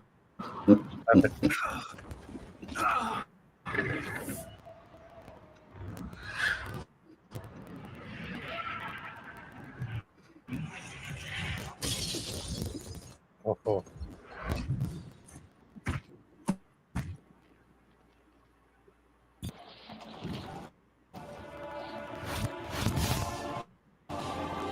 Loki, Ymir is dead. As ice can form, he cannot be defeated. But therein lies the key to my plan. Hold the Cave of Ages. Inside lies a weapon so powerful Yeah. that it could melt all of Niflheim. Those are carved in the lost tongue of Odin. But why would Odin hide such power in this frozen hell? Marvel needs a series of John Wick. Who can style understand the stories All-Father's where whims? it's just a superhero He going hopes for around a and peace beating that up will never baddies come. for an hour. Agreed. Perhaps he's lost the nerve.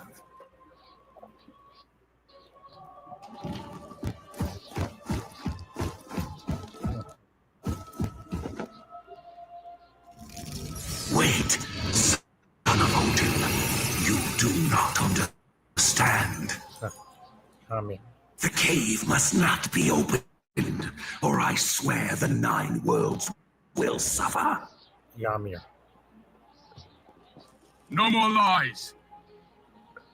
I will not let you bring the apocalypse. The apocalypse. Is that the character Apocalypse, or is that the metaphorical end of days?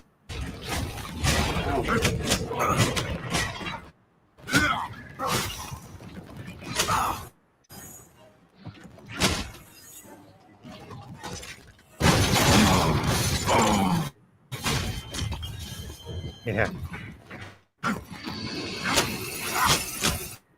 Victory or Valhalla.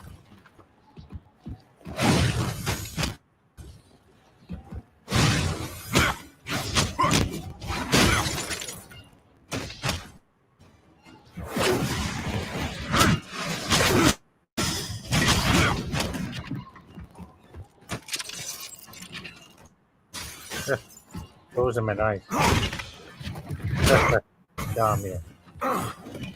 Quite impressive look for Ymir in this game, Mm-hmm. where he levitates and shows these crystallized ice. Yeah, I like the way he looks in this too.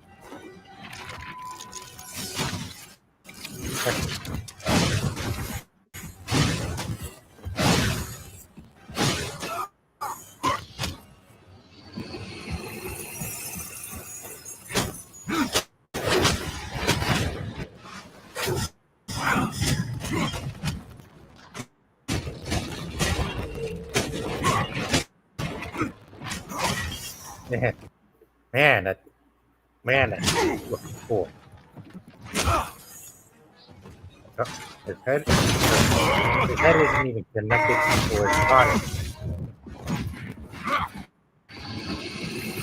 By the way, that thing right there that's in the golden stuff, that's actually Mangog imprisoned.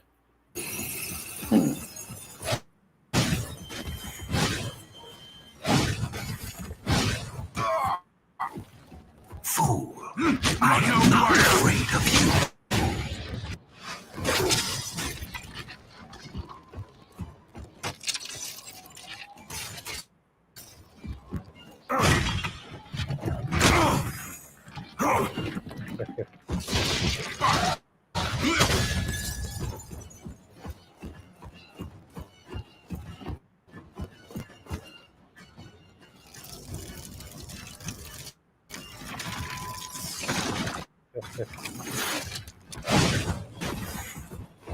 Yeah.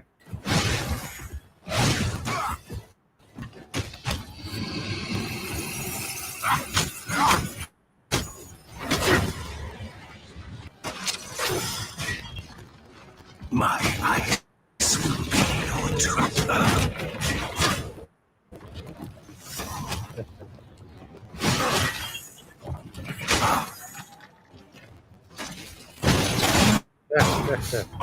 Banging his chest.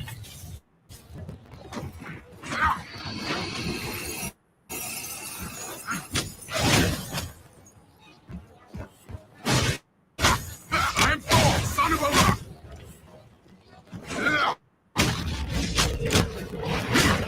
No, no.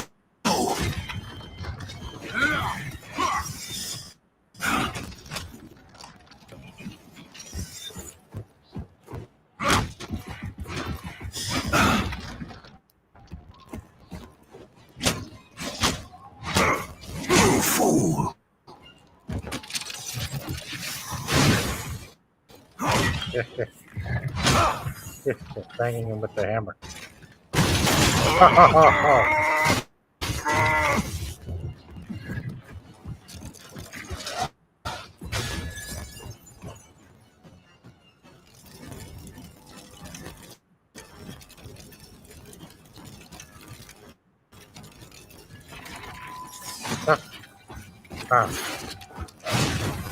Huh. Looks like John has recovered some health.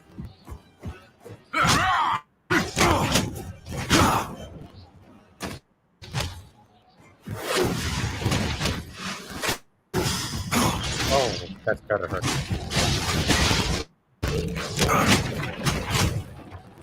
Thunder and ice. It makes me want to play.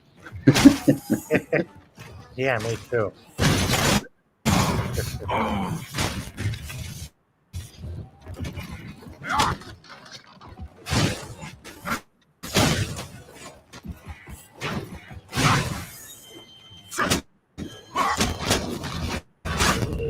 You cannot harm me.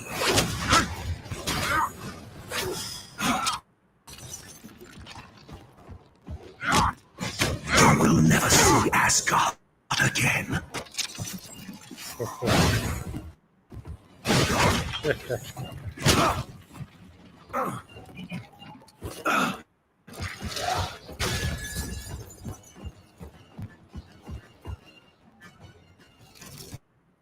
Oh.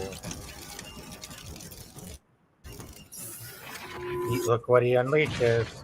No, this is madness. The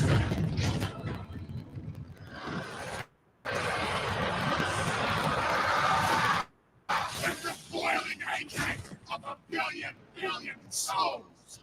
We live again. By Odin's foul treachery, Mangog. we were imprisoned, but now to vengeance. To Asgard. Odin, wake up for you. What have I done? Loki, where are you? Brother, you live. That thing bound here by Odin. I have unleashed this weapon upon Asgard. Bring me home, Loki, now. Activate Bifrost and bring me home. It will be done, brother. I go now to the observatory. Hold fast.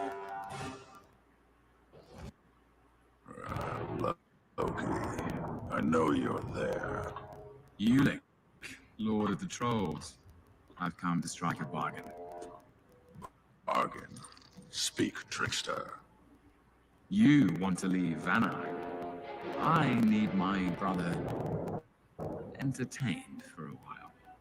Vanir tried to recreate Bifrost. Those of us never could get it to work. But Loki can.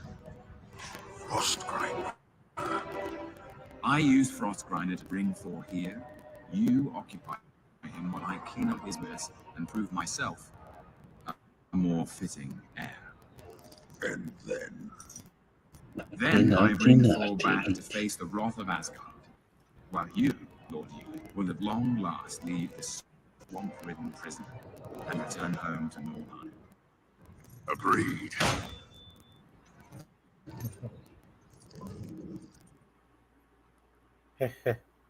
Yeah. This was before the boss fight with Min and Thor. Yeah, Loki sets him up like a fiddle and cuts his strings. Mhm. Pretty cool. Yeah. There are also other characters and supporting characters of the Thor comics that we should also look at before we go into Mangog. And that would be the Warriors 3. Yeah. Here they are, the Warriors 3. Yeah. Played by 3 actors, along with the late actor Ray Stevenson, who portrayed Volstagg. Yeah, they're allies of Thor, who are most commonly known for teaming up alongside each other to fight against the enemies of Asgard. Each of them has their own different homes and different culture. Zachary Levi replaced the actor who played Fendrel or something. Yeah, yeah. Zachary Levi replaced the actor who played Fendrel for the role in the Dark World movie, and with all three of them died in Ragnarok. Huh. And look at that. They even got their own comic. How Hmm. nice. Yeah. Yeah. They appeared in the first movie, going with Sif to find Thor on Earth and then battle the Destroyer. Mm-hmm. Later, they separated in Dark World, and then, but coming back to Ragnarok, they all got killed by Hela. Speaking of the Destroyer,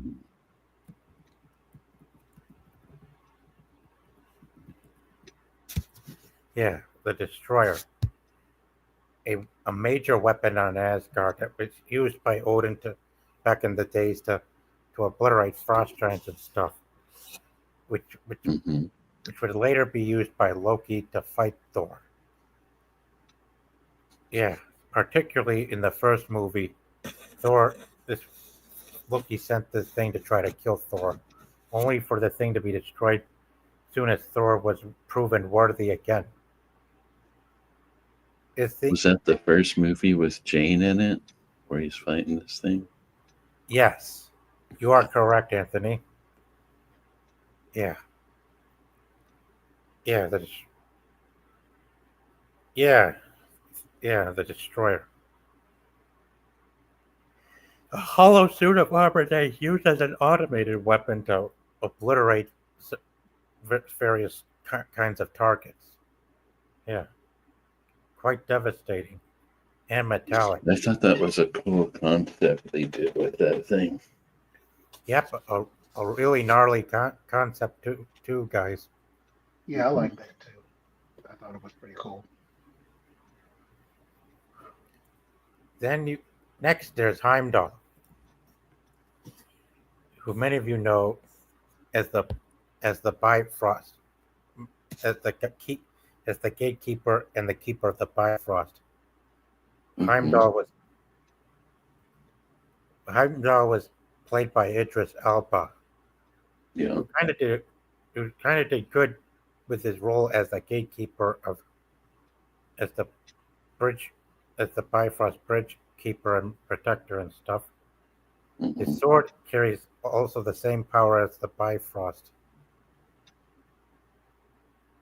and he uses his sword to also create bring that brings Thor and other people to different worlds within the Nine Realms. He even has the ability to see things far away and from other worlds with those eyes of his. His Yeah. character, yeah, his character in Ragnarok seemed pretty fleshed out, really good Mm-hmm. for the most part. Yeah, yeah, and he was quite useful with those eyes of his to help guide Thor out of the world that Hela sent him to. He was sadly killed by Thanos though. But in Yeah. yeah, but what's also crazy is that they even gave him a son or something with his own abilities. I mean, wow. And the VFX was quite awful, I can tell you that. I mean, what in the world were they doing? Yeah, can't even. Slip Ah, out. yeah. I'm a forever fan of Idris Elba. If there is a black Bond, Idris deserves to be it. Yeah, Yeah, very. I thought he would make a great Bond. Yeah, same here.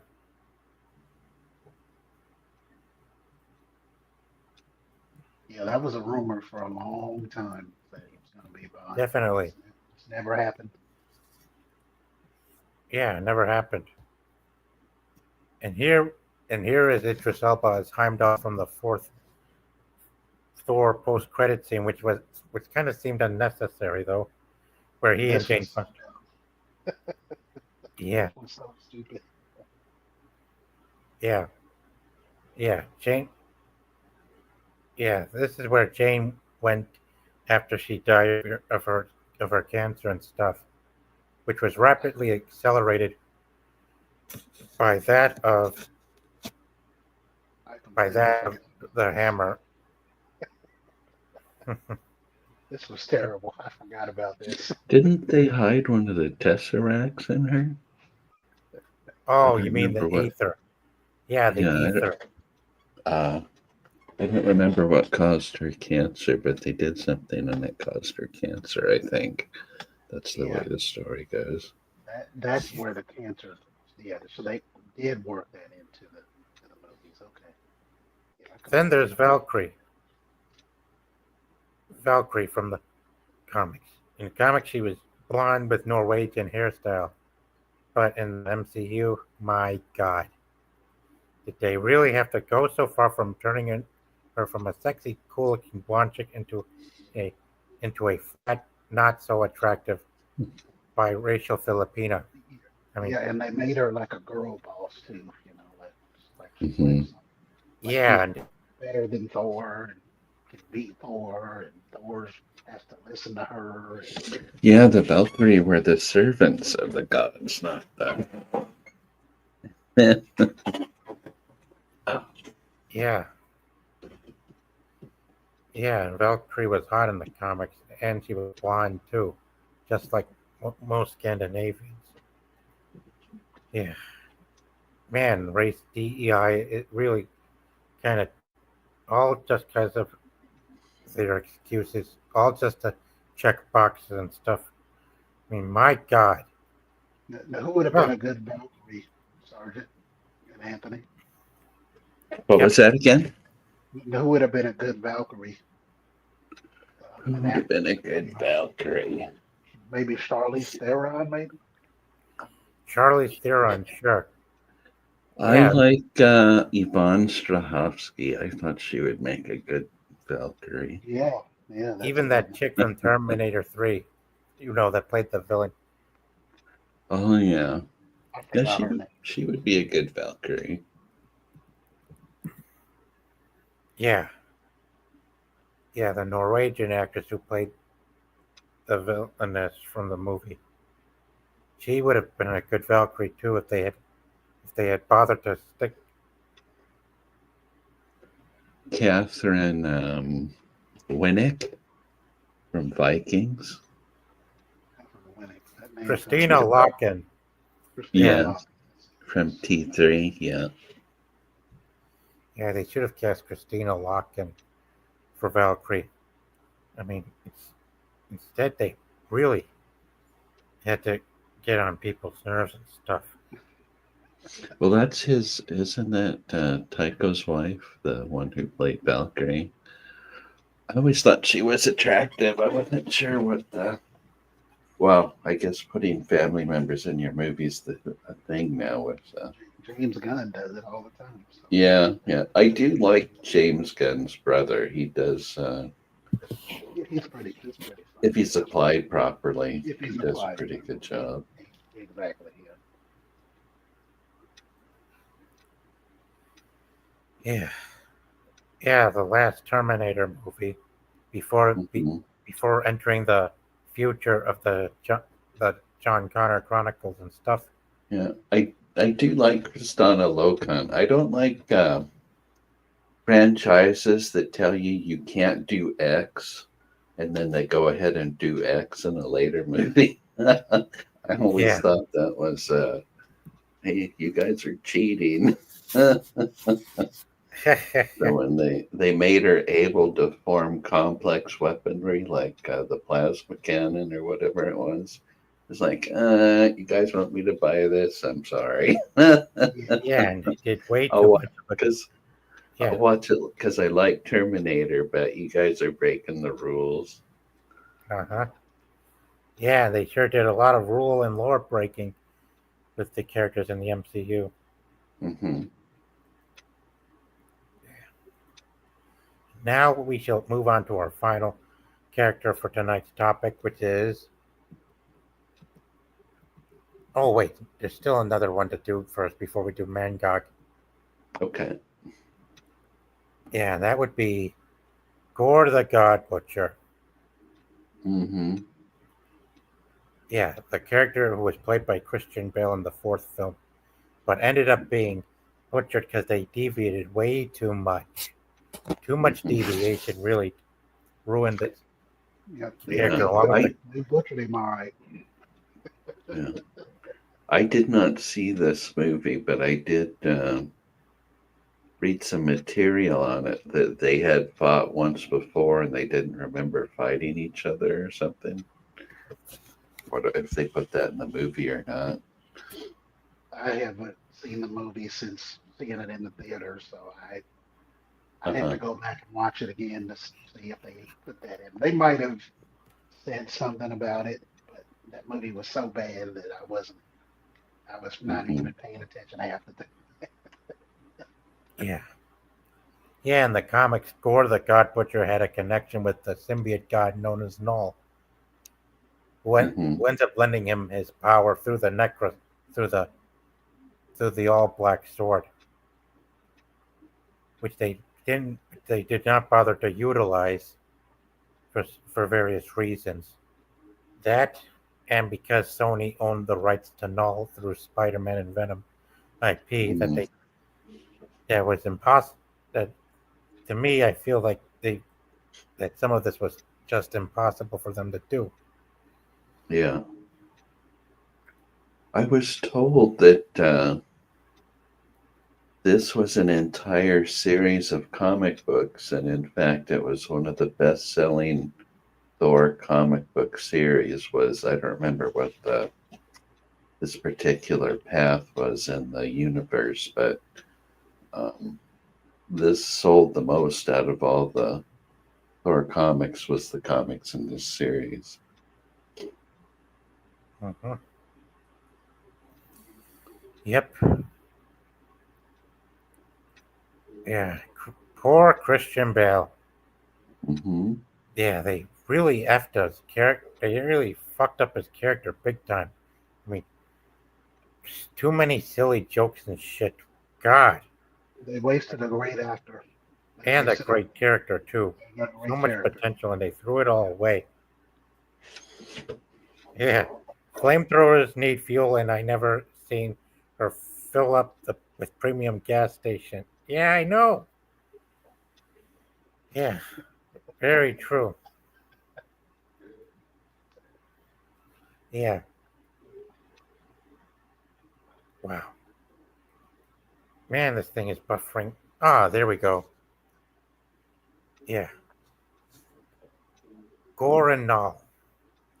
Yeah, the all black sword make is what Gore was using to make himself a supervillain nemesis of Thor. Mm-hmm. Did you ever read the Elric books by Michael Moorcock? I haven't honestly.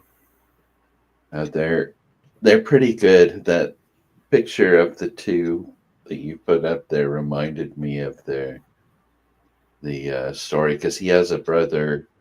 He's an albino who has medical issues, and he and his brother and some of the stories together. And when you put the picture up there of the two, it reminded me of one of the book covers.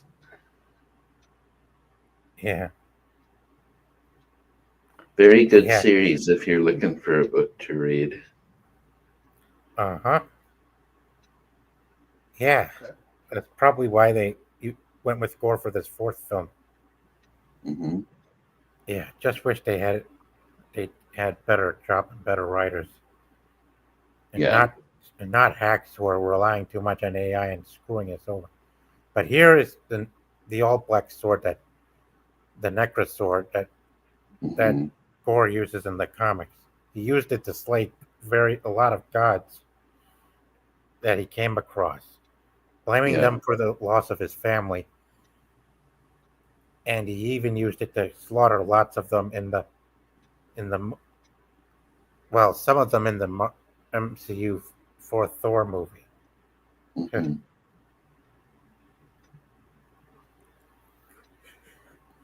Wow. Yeah. Who knows how long we will have to wait for a hard reboot to this entire franchise, where we'll Yeah, have much more comic accuracy, bringing this character to life. Heck, I think they would have been a lot more successful if they all their movies have huge ensemble casts, but if they would just do a localized movie of one hero and maybe an assist once in a while from somebody else, they'd probably done a lot better if they had the good writing behind it. exactly. And here's the last character to cover for the night. One of Thor's most dangerous enemies of all, Mangog. Yeah, Mangog was an enemy of Odin. Uh, Yeah, very powerful and dangerous. Yeah, and there's wow. Yeah, Mangog is quite a beast, a ferocious beast, very powerful. That Thor had to put a lot of effort into stopping him.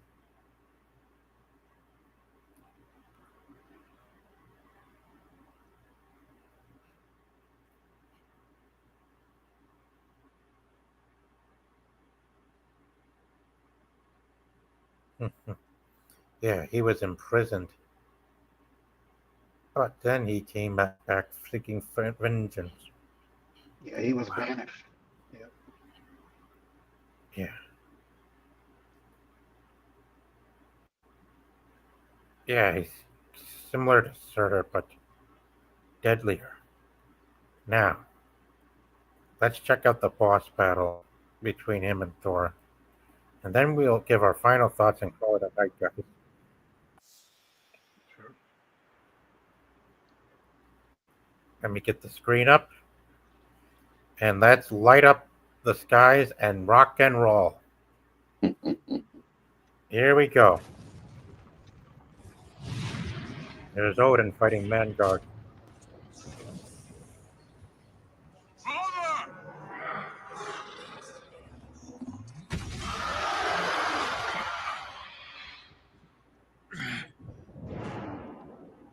Go, my son. Finish that abomination.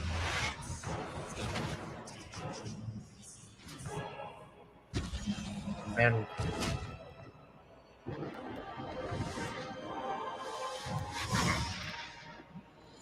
flying spear. Now they're looking to use the spear as a lightning rod to beat it.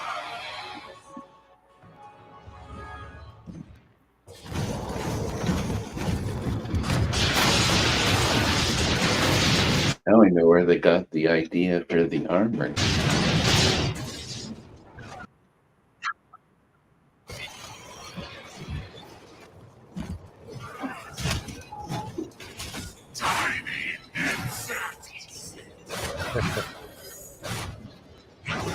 Ah! Using that spear on him.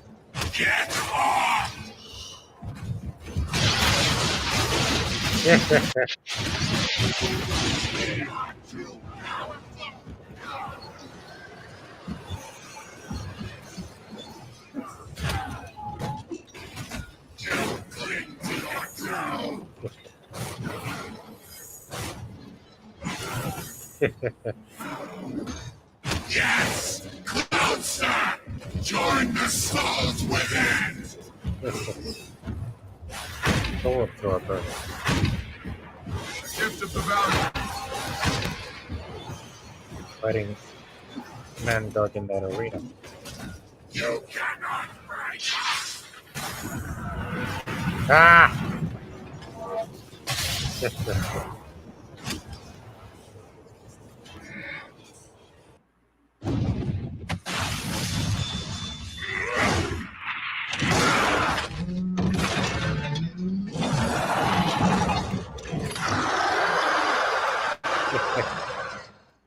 Almost.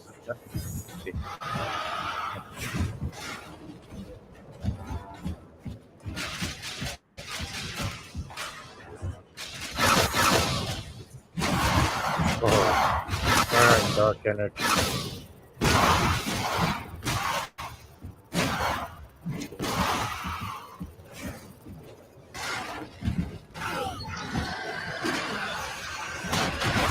Your efforts are in vain.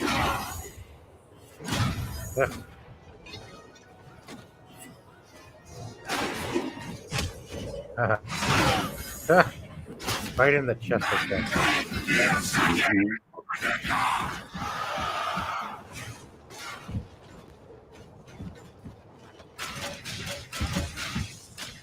Firing dark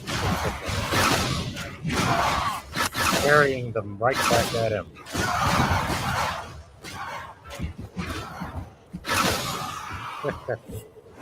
He's able to parry those attacks.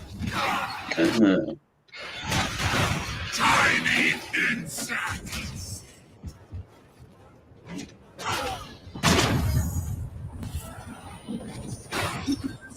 Now we bring war.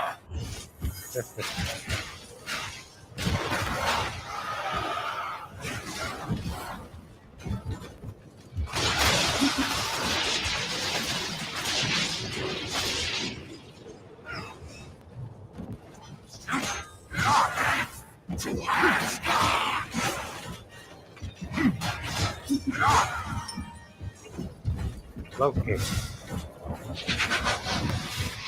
One blinded by hatred is easy to confuse.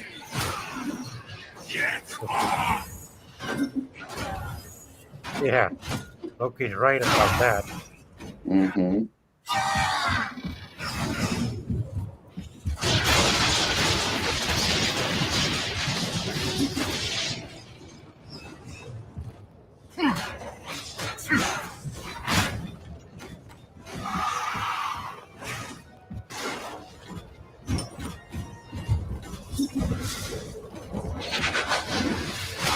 Try 2 for 1, creature.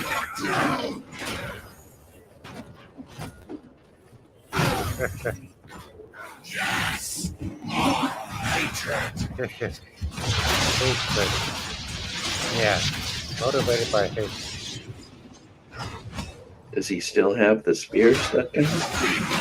Yeah, he still does. Yeah, he does. One blinded by hatred is easy to confuse. Yes. Closer. Join the souls within.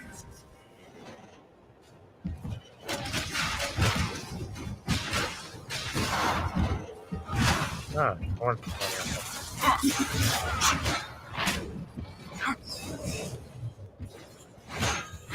We are a billion strong.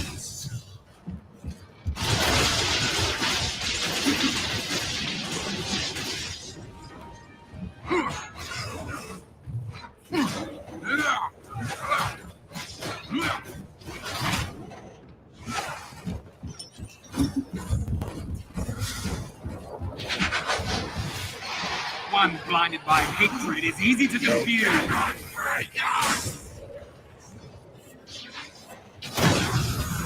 Yeah. It's electrified him.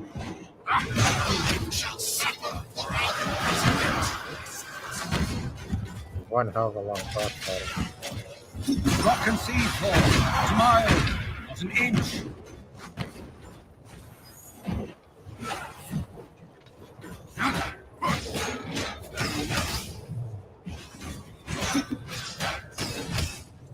Heavily armed.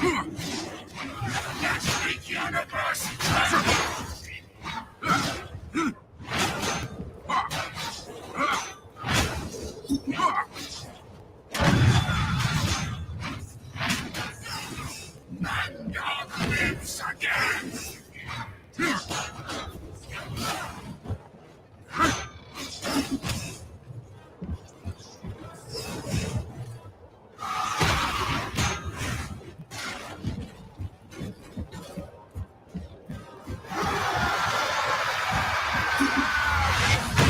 Ah, bang!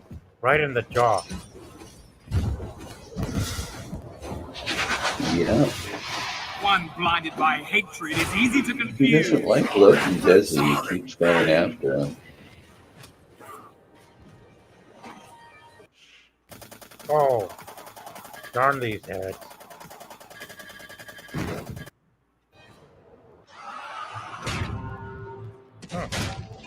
Looks like Thor defeated it.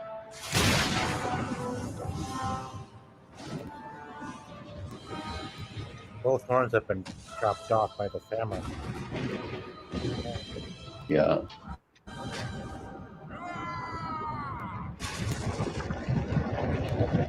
Ooh, vaporize. Wow. Which game is this? This Marvel Heroes? Thor God of Thunder.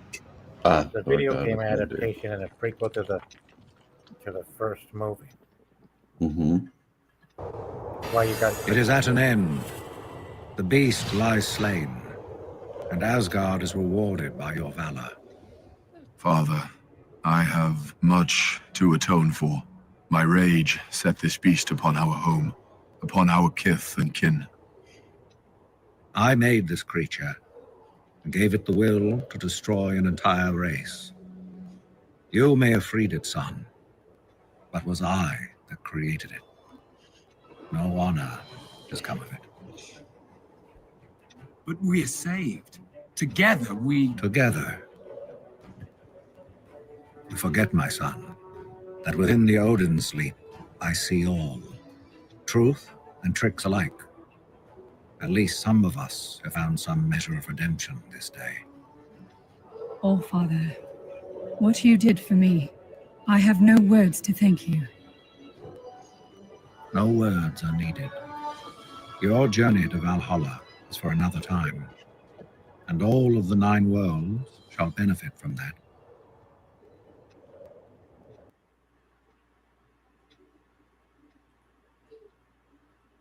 All right. That'll be it, guys. All right.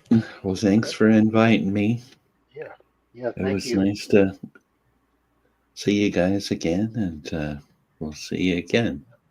Yep. It was nice meeting you, Anthony. Nice meeting you too. Yep. Catch you guys later for more of what I got to come this summer too. All right. Sounds good.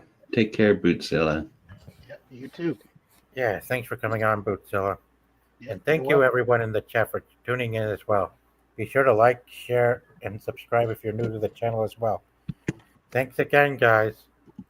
And good night to you, everyone in the chat as well. Up. Time to go now. It's time to fly back to our homes. Farewell, and we'll speak again next time.